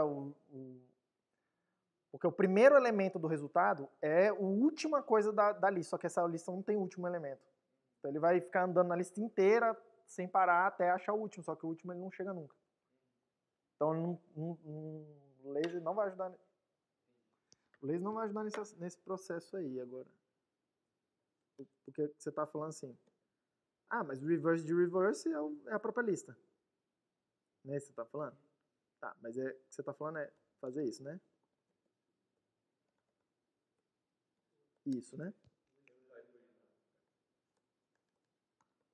Certo? Que a gente olhando de fora fala, é 1, 2, 3.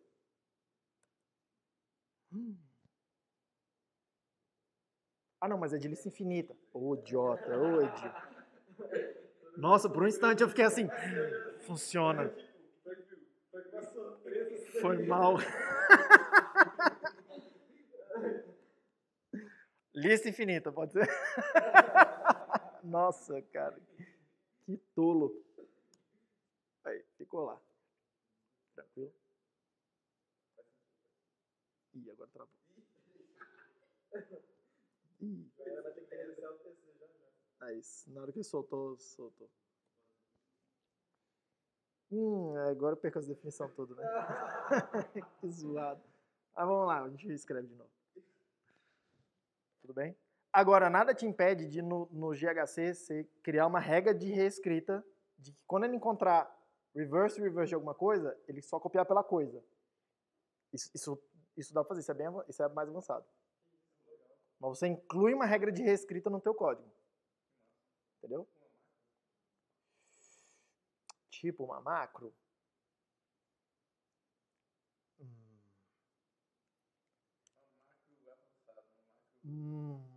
Tipo uma macro. Não, mais ou menos, que essa palavra tem muito significado, uma macro, né? Se for uma macro no sentido do Lisp, não. Porque a macro no sentido do Lisp, você produz código novo, né? A macro é um trecho de código que produz código que de fato vai ser executado. Só que ela produz no runtime. Então, nesse sentido, não. Metaprogramming, não. Uma macro, no sentido do C, que a macro é processada pelo pré-processador. E aí ela faz alguma coisa com aquilo, né? Também não.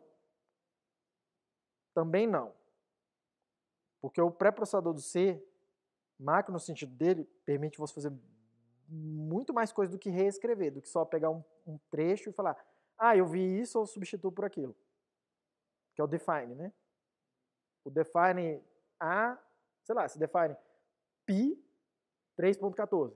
Aí toda vez que você vê o símbolo pi, ele troca, copia e cola. Troca um e cola o número que você colocou. Seria isso, mas uma macro no C faz mais coisas. Tem if, não sei o que, if def, not def, tem várias outras coisas, né? Então, nesse sentido, não. Também não é uma macro do C. É uma regra de reescrita mesmo.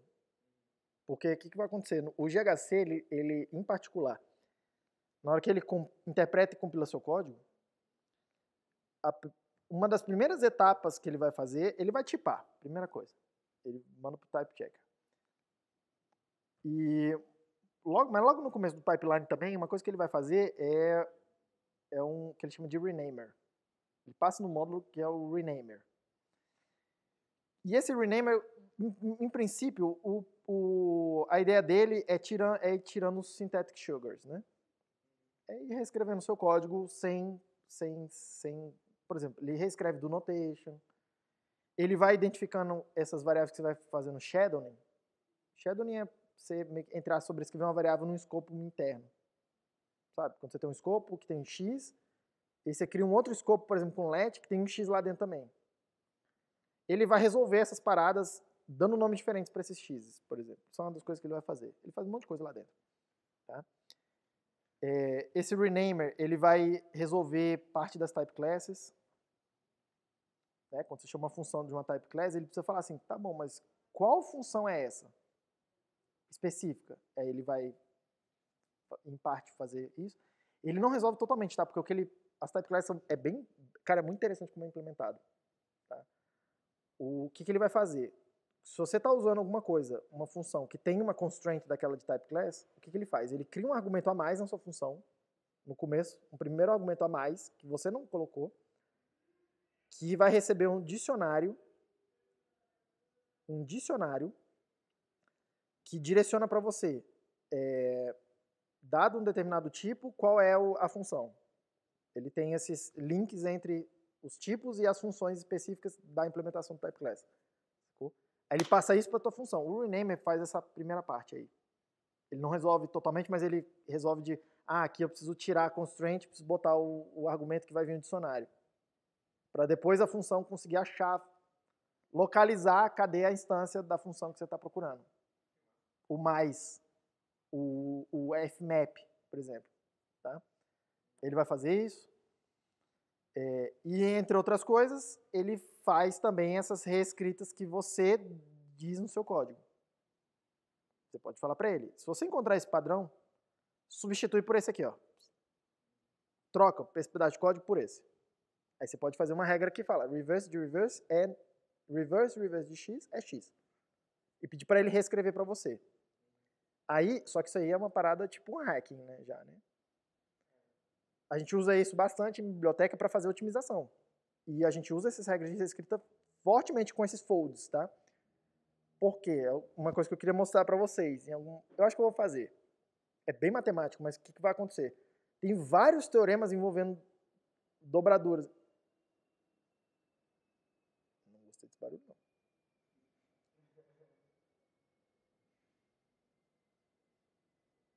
Que diabo de barulho? Só sei que eu não gostei, não. Mas parece que está afastando, né? Beleza. Por exemplo, tem vários teoremas de fold que eles vão servir o seguinte, porque a ideia é que você escreva suas funções em termos desses folds. Tá? E aí tem várias regras de reescrita para coisas do tipo assim, fold R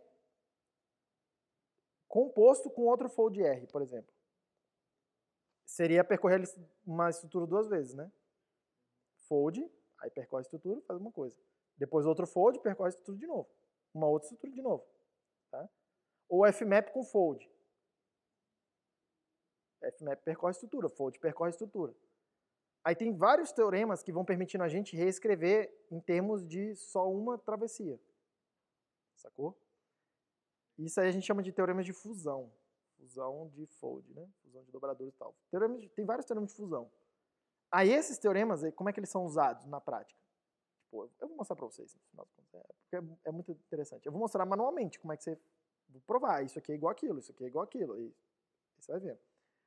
Só que, na prática, a gente não faz na mão, programa e recalcula o programa. usando o teorema? A gente embute o teorema na lib que a gente está fazendo, sacou? Tem uma lib que tem o fold, tem uma lib que tem o map e várias funções. Aí o que a gente faz? Embute os teoremas como regra de reescrita. Toda vez que você vê esse padrão e esse, troca por esse. É uma forma de otimização. Sacou? Aí é uma forma de otimização que você não está roubando, né? Porque você está usando o compilador para otimizar código para você. Só que você precisa dizer para ele como é que otimiza. Pô. Porque várias vezes ele não sabe qual a sua estrutura, mas você precisa falar para ele, ó, isso aqui com isso aqui eu garanto para você. Aí ele fala, não, beleza. Ele fica felizão, ele fala, ó, achei uma coisa que eu posso reescrever. Ele reescreve. Se você pedir para ele reescrever uma coisa e ficar pior, você que errou. Por óbvio, você vai reescrever para uma coisa que é mais eficiente. Tudo bem? Vamos lá, o length. No nosso argumento aqui, length é fold R de alguma coisa. Então, vamos lá. Que coisa? Lambda x, alguma coisa que tem que fazer com x. Alguma coisa que vai tratar a parte recursiva. Do lado de cá. O que eu preciso fazer? 1 mais xs. Certo? Direto, né? Vocês pegaram a ideia, né? Hã?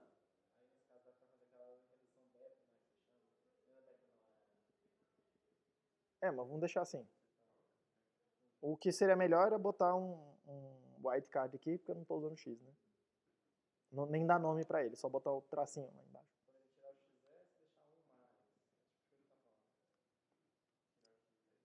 Tirar o xs e botar um mais. Não poderia. Bom, mais ou menos. Ó, lambda x, xs, 1 mais... cuidado. Xs, uma primeira transformação que eu faria é renomear o x, que eu não preciso dele.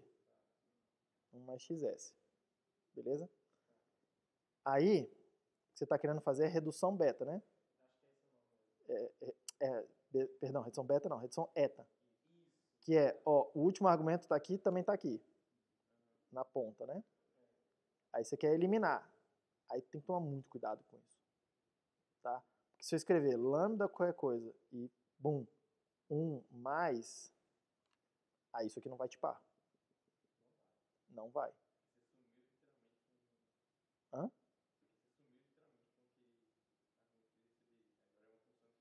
Isso aqui não tipa. Entendeu o problema? Assim, isso aqui não vai tipar. Tá? Tá vendo, né? Aí eu tô pensando aqui como é que eu poderia fazer isso aqui tipar com o const. Porque o const, ele resolve esse padrão aqui, né? Eu acho, isso aqui não tipa. Mas eu acho que isso aqui dá, eu acho que isso aqui dá para escrever como sendo const 1 mais. Mas é um chute meu agora. A gente bota no interpretador e vê. Tá, mas lá, ó. O que eu boto no E? 0. Vamos fazer. Daí eu fui burrinho. Fold R. A para B. Para B. Um B. Uma lista de A e um B. Fold R, F, E está vazia é igual a E.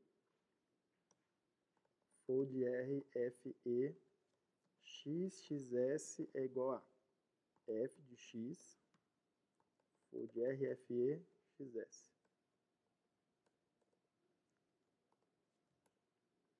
Aí eu estou fazendo length, pego uma lista de A e produz um int. Length é igual a fold R,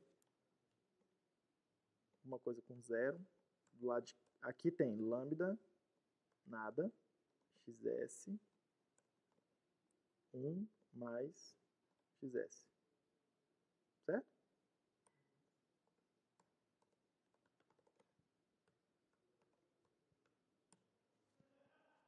Todo mundo bem? É interessante, né? Deixa eu testar aqui um negócio. Fold R. Eu falei que era const 1 mais. Não é mais um, é 1 mais.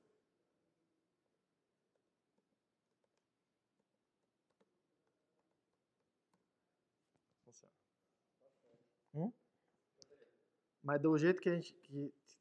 por isso que eu falei, ó, tem que tomar cuidado com a eliminação da parada, tá? Porque se eu puser aqui dentro lambda, nada, traço, 1 mais... Nossa, deu...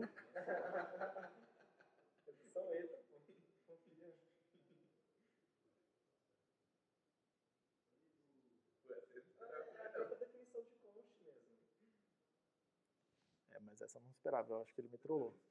Eu preciso parar e pensar agora na coisa ali.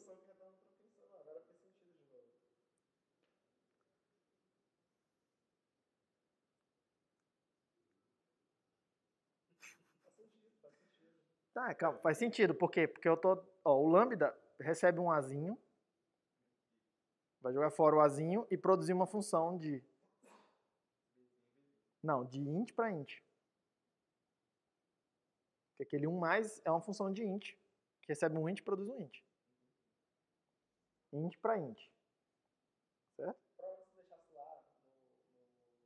Só que ele vai encaixar aqui nesse caso, porque ele vai saber que as coisas aqui no meio do caminho são, ó, é int para int, ele vai usar com int e tem que produzir int. Aí encaixou tudo. Mas eu fui pego de surpresa também. Eu tô falando, essas cuidado dessas reduções aqui, às vezes ela tem que parar e pensar, não é diretão assim não. Certo? Todo mundo bem? Todo mundo bem? Para fechar aqui, deixa eu fazer outras com vocês, rapidão. Tem uma função que chama sum, que pega que pega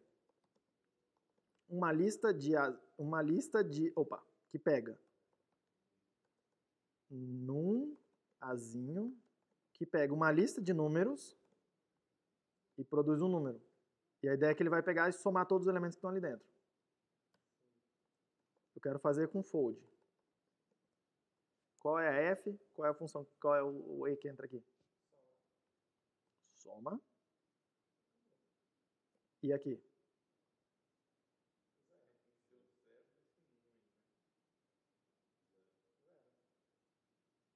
Zero, que é lista vazia, né? O que eu faço quando tiver lista vazia?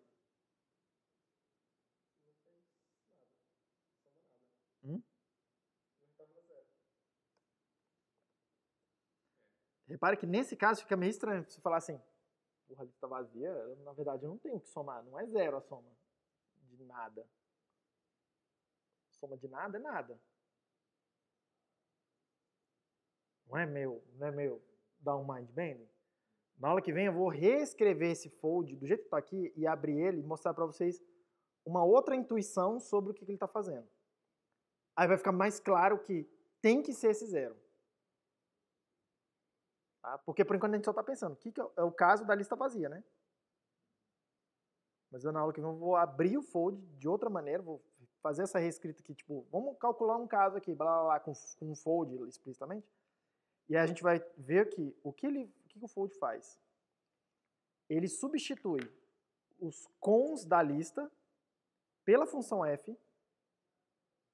Então, na lista que tem 1 cons, 2 cons, 3 cons, blá, ele vai substituir cada cons por f. Então, ele vai escrever assim, ó, f, ó, 1, f,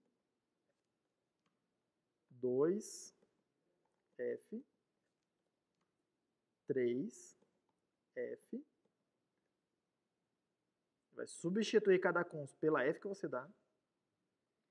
E ele vai substituir a lista vazia pelo e, que é o que você coloca aqui.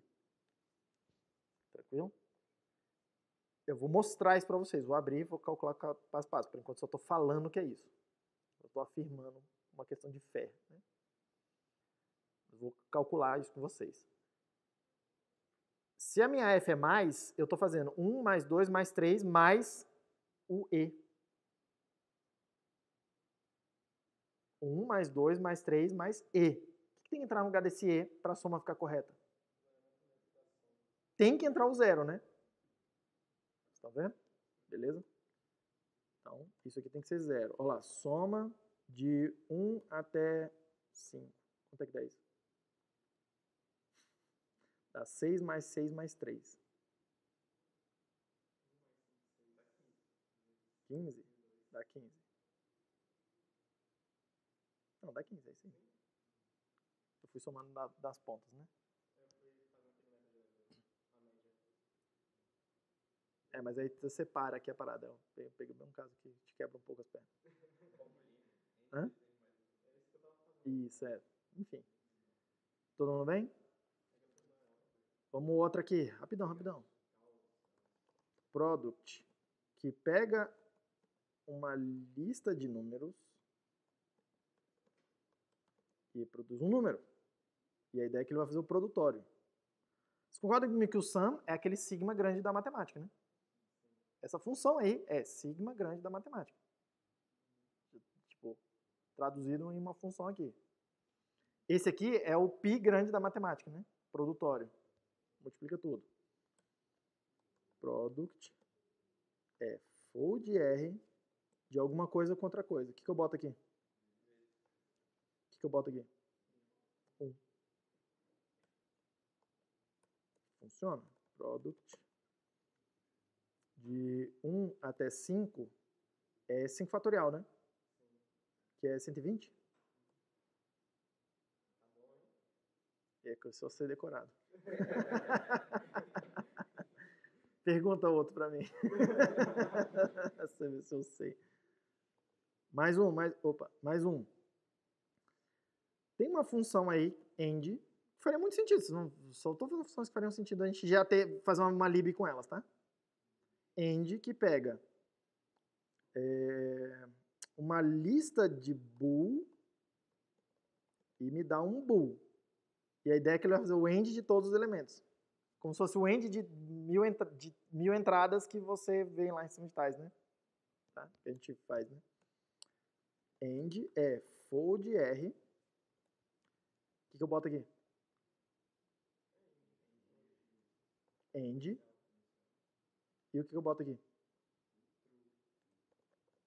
Por que true? Vocês são inteligentes, cara. Vocês repararam que o zero aqui é o elemento neutro do mais. É um monoide, né? Ou seja, ó, num A é um monoide com a operação associativa mais e o elemento neutro zero. O num é um monoide também com o vezes como uma função associativa binária fechada e o 1 como elemento neutro. O bool é um monoide com a operação de e o true como elemento neutro. Isso funciona? End de... Se for tudo true, é true, né? Se tiver um falso lá no meio, é falso. Certo? Mais um para fechar. Tem uma função que chama OR, que pega uma lista de bool e produz um bool. OR é fold R. OR é fold R com ou, certo? E quem é o elemento neutro do ou?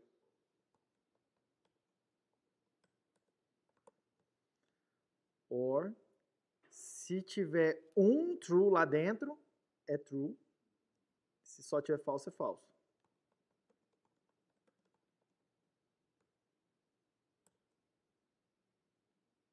Vou botar aqui, o do meio.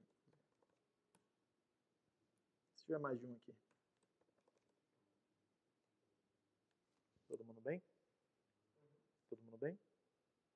Então, o que a gente viu aqui? Que eu quero que vocês levem com vocês por enquanto.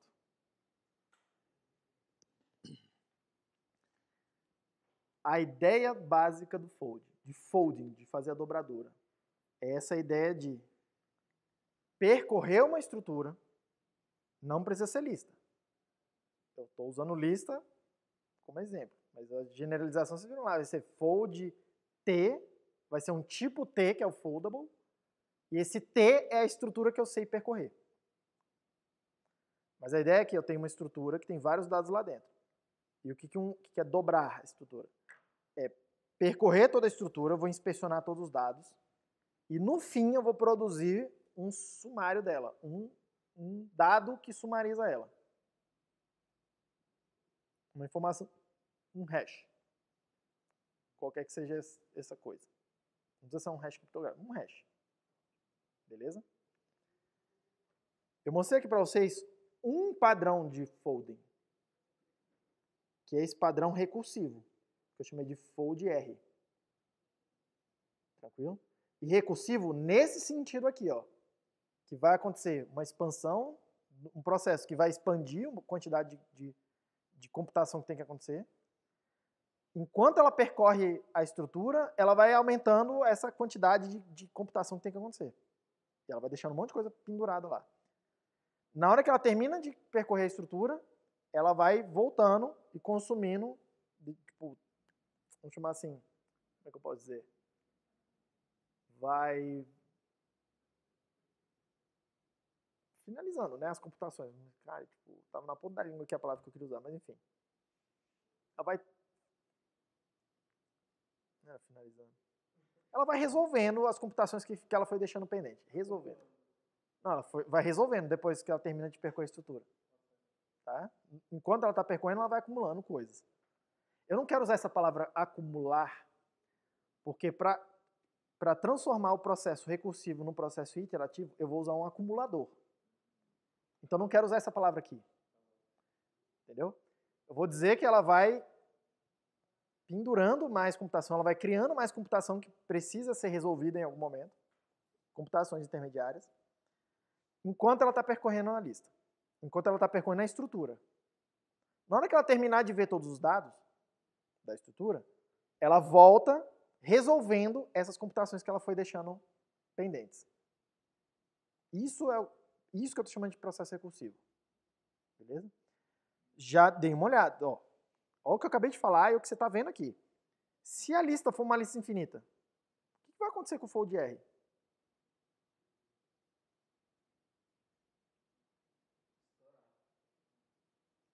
Ele não vai terminar, né? Em princípio. Vocês estão vendo que esse aqui tem um problema para processar estruturas que são infinitas. Por quê? Porque eu preciso ver todos os dados antes de começar a fazer a compressão, a resolução das computações pendentes. Preciso ver todos os dados. Numa lista infinita eu não consigo ver todos os dados. Então tem um problema aqui. Para a estrutura infinita, esse padrão vai quebrar. Vai dar bottom. Vai ficar loop infinito. Vai ficar rolando, rolando, rolando. E não só rodando, rodando, rodando, ele vai ficar rodando, rodando, acumulando coisas na sua memória. E mais, e mais, e mais, e mais. E uma hora vai dar um stack overflow, acabou. Vai dar um estouro de pilha lá e o sistema operacional provavelmente vai matar todo o processo e falar, ó, deu um segmentation flow aí. Usou a memória demais. Tranquilo? Beleza. Então isso é um problema. A gente vai querer resolver isso. Tá? Mas eu quero que vocês percebam que esse, entre as pequenas exercícios que a gente acabou de fazer, de escrevendo algumas funções com o fold R, que vocês viram que não é difícil usar o fold R. Eu vou fazer algumas na aula que vem que são mais complexas. Porque não só eu vou estar consumindo os dados da estrutura, como eu vou estar construindo uma estrutura nova. Nada me impede de fazer isso. Eu tenho uma função f, né? Nada me impede de usar essa função f para construir outra coisa nova no lugar. Tipo, como se eu estivesse percorrendo uma estrutura, e à medida que eu vou percorrendo uma, e eu vou jogando, consumindo, tá? Jogando fora, eu vou montando outra aqui, ó, em paralelo. Eu vou fazendo uma entre aspas, diminuindo, e uma outra crescendo. O processo, normalmente não, mas às vezes a gente quer fazer isso, né? Quer pegar um vetor e escrever outro vetor, para, por exemplo, fazer sorting. Não estou dizendo que dá para fazer sorting com fold R. Mas, em princípio, sorting, eu poderia tentar fazer. Cara, eu tenho uma estrutura que eu quero percorrer, e enquanto eu estou percorrendo, eu quero ir montando outra estrutura. Um outro vetor sorted. Sacou? Eu podia pensar aqui, usar um fold para tentar fazer isso. Podia tentar. Tá? O que eu quero que vocês fiquem no back of mind, assim. folds tem tudo a ver com monoides. São esses padrões que a gente viu aqui agora. Porque várias vezes o que a gente quer fazer é usar, para dobrar, a operação do monoide e o elemento neutro do monoide. Várias vezes é isso que a gente quer fazer. E não só isso. Não só isso. Se eu conseguir... Às vezes eu quero fazer uma coisa que, em princípio, eu não sei se é um monoide. Mas várias vezes eu olho e falo assim, cara, isso aqui é um fold. Isso me força a tentar pensar que aquela estrutura é um monoide. E tentar descobrir qual é o monoide daquela coisa.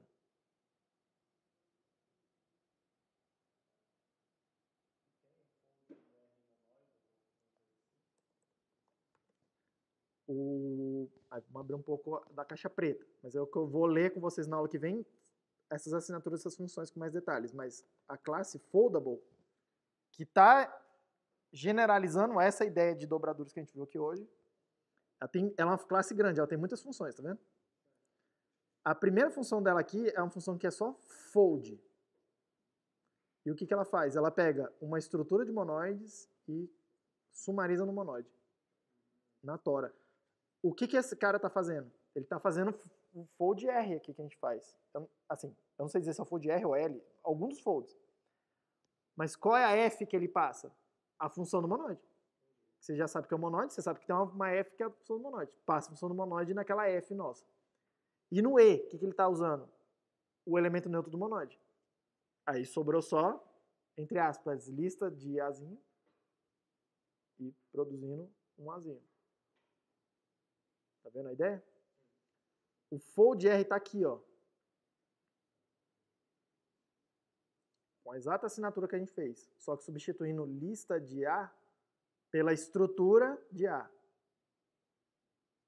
Essa estrutura pode ser uma lista. Afinal, lista é foldable. Olha aqui embaixo. Beleza? Mas tem outros folds. Por exemplo, fold L. R é de right. O L é de left. Que eu vou mostrar para vocês na aula que vem. Tipo, left. Qual a diferença do fold R para o L? Um associa os parênteses à direita, o outro associa os parênteses à esquerda. Eu acho que vocês vão achar um pouco mais difícil o fold L. Mas vocês já entenderam o que tem que acontecer. Beleza? Pum, fold L. Professor, mas tem um fold L e tem um fold L linha. Olha lá, com linha. Tem a mesma assinatura. Tem a mesma assinatura de tipo. Qual a diferença de um para o outro? Vou mostrar para vocês. O fold L é lazy. Aí ele não consegue ainda fazer, ele ainda é aquele padrão recursivo, ele expande e depois comprime. Mas associando à esquerda. Associando à esquerda, a gente consegue fazer uma parada, vocês vão ver que vai ficar muito natural, a gente transformar aquilo numa iteração, que é, não tem mais padrão de expandir e comprimir. Eu nunca expando. A minha operação é linear, assim, ela não cresce de tamanho. Eu preciso fazer uma coisa repetindo várias vezes, mas eu não fico crescendo e pendurando um monte de computação inacabada. É sempre a mesma quantidade de computação inacabada. Sempre a mesma quantidade. Ao longo de toda a travessia. Esse vai ser o fold estrito que a gente vai mostrar para vocês. Já é um tópico mais avançado como é que faz. Eu vou abrir o código-fonte para mostrar para vocês. E vou comentar algumas coisas. Tá? Mas tem várias outras funções aí, tá? Ó, fold R'. Tem que ir lá e ver a documentação. Tem uma que é muito interessante, que é o fold map, que é juntar o fold com o map. É fazer um map e depois fold. Parece bem natural fazer isso, né? Tipo, eu vou percorrer a estrutura. Percorre a estrutura alterando os dados com functor primeiro e depois sumariza os dados. Processa cada dado e depois sumariza. Fold map, tá? Ou então com um outro nome, que vocês vão ver por aí, map reduce. Pega uma coisa com um monte de dados, altera os dados, depois sumariza os dados, map reduce. Padrão feijão com arroz hoje em dia de computação paralela, né? Programação paralela. Beleza? O map você consegue fazer em paralelo. Aí o que o Google faz lá? Tipo, Google, mas essas paradas tudo fazem. Tem uma tonelada de dados lá em paralelo. Tem uma parte da computação que ele pode fazer em paralelo, é a parte do map. Aí ele dispara tudo em paralelo. Aí, à medida que essas coisas vão ficando prontas, eles têm um processo que é tipo como se fosse um funil, que vai entrando nesses dados aí e vai sumarizar num resultado só. Por exemplo, a primeira página da busca que você fez no Google. Sacou? Precisa, de alguma forma, pegar um monte de coisa, processar, filtrar com a query que você pediu para ele, né, da busca. Essa parte é o map. Depois precisa pegar vários desses resultados aí, vários filtros, vários pedaços de coisa que estão em vários lugares do planeta, em vários servidores diferentes, juntar tudo para montar a página, né, que ele mostra para você com os primeiros resultados. Essa outra etapa aqui a gente chama de reduce. Sacou? É o fold map que está ali. Não estou dizendo que esse fold map vai executar em paralelo. Não estou dizendo, mas é uma ideia semelhante. Assim. Tipo, é um padrão que, se você entender aqui, você vai depois entender num contexto mais complexo. Tá? Tem várias outras coisas aqui, ó. Null. Null é para checar se uma lista está vazia. Ou, no caso, uma estrutura está vazia. Length, que a gente acabou de definir. Elen. Pega um azinho, uma estrutura e vê se o azinho está lá dentro. Maximum, que max. Pega uma estrutura de azinho com dados e retorna para você qual é o maior dos dados. Aí esse máximo pode ser números, mas repare que não é número, é ordem. Você só precisa dar uma noção de o que é maior e o que é menor, o que vem antes e o que vem depois. Mínimo, mesma coisa. Porque, por exemplo, ó, dias da semana. Dia da semana não é número, né? Mas tem uma noção do que vem antes e o que vem depois. Então sabe dizer o que é o mínimo e o máximo. O mínimo é o primeiro, o máximo é o último dos dias da semana. Soma, que a gente acabou de fazer lá, com fold R, inclusive. Ele definiu do jeito que a gente fez. Produto. Tranquilo? E o bom dessa classe aqui é que você não precisa definir todas as funções. Você só precisa falar como que faz o fold map ou como faz o fold R. O fold R você acabou de fazer com a lista. A gente acabou de mostrar com a lista. Todos os outros você consegue escrever a partir do fold R, por exemplo. Tranquilo? E reparem que tem muito monoide aí no meio, né? Ó, monoide, monoide, monoide. Monoide, monoide, monoide. Beleza?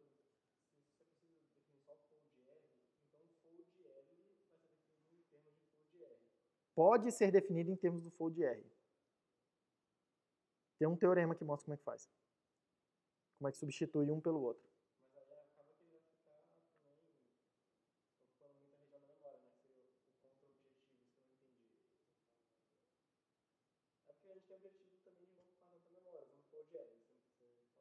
No caso, fold L linha, mas eu vou mostrar para vocês. No caso, como é que acontece. Eu não vou mostrar como é que é reescrito, mas você já pode abrir o código-fonte agora.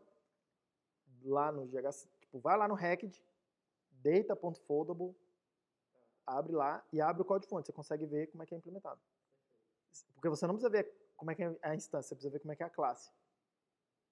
Porque lá na classe, se você só precisa dar o fold R ou o fold map, quer dizer que todo mundo tem, todos esses caras têm alguma implementação com base ou no fold map ou no fold R, já pré-escrita. Inclusive, o fold R lá já é escrito em termos do fold map e o fold map já é escrito em termos do fold R. O problema é que tá com uma recursão mútua, que você precisa dar um deles para poder resolver o outro. Mas todos os outros já estão lá, é só você ler como é que eles são feitos. Tranquilo? Alguns vão ser meio mindfucking, assim, você vai olhar e falar, cara, como? Como que alguém chegou nisso? Entendeu? Mas todos você já tem condição de abrir lá e ver o que eles fazem. E principalmente lendo a descrição do que eles têm que fazer, porque cada uma função dessa faz alguma coisa, né? Tá? Faz alguma coisa diferente, elas têm variações, ó, fold R1, fold L1. Qual a diferença fold L para o fold L1 para o fold L linha? Você precisa ir lá e ler na descrição o que está tentando fazer. Beleza? Mas eu quero passar isso com vocês também, porque essa type class, repare que ela é meio grande. E aí, para finalizar aqui agora. Tudo que a gente faz com foldable, a gente já sabe fazer com recursão normal. tudo que a gente faz com foldable, a gente já sabia fazer com recursão normal.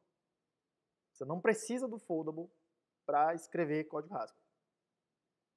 Tranquilo? Por que eu usaria o foldable, então? Essa é uma pergunta, né? Se eu posso fazer a coisa com recursão normal, por que eu vou fazer com fold-R que eu acho mais complexo, às vezes, de fazer a coisa com fold-R? Ou com fold-L? Por quê? Por que eu faria isso?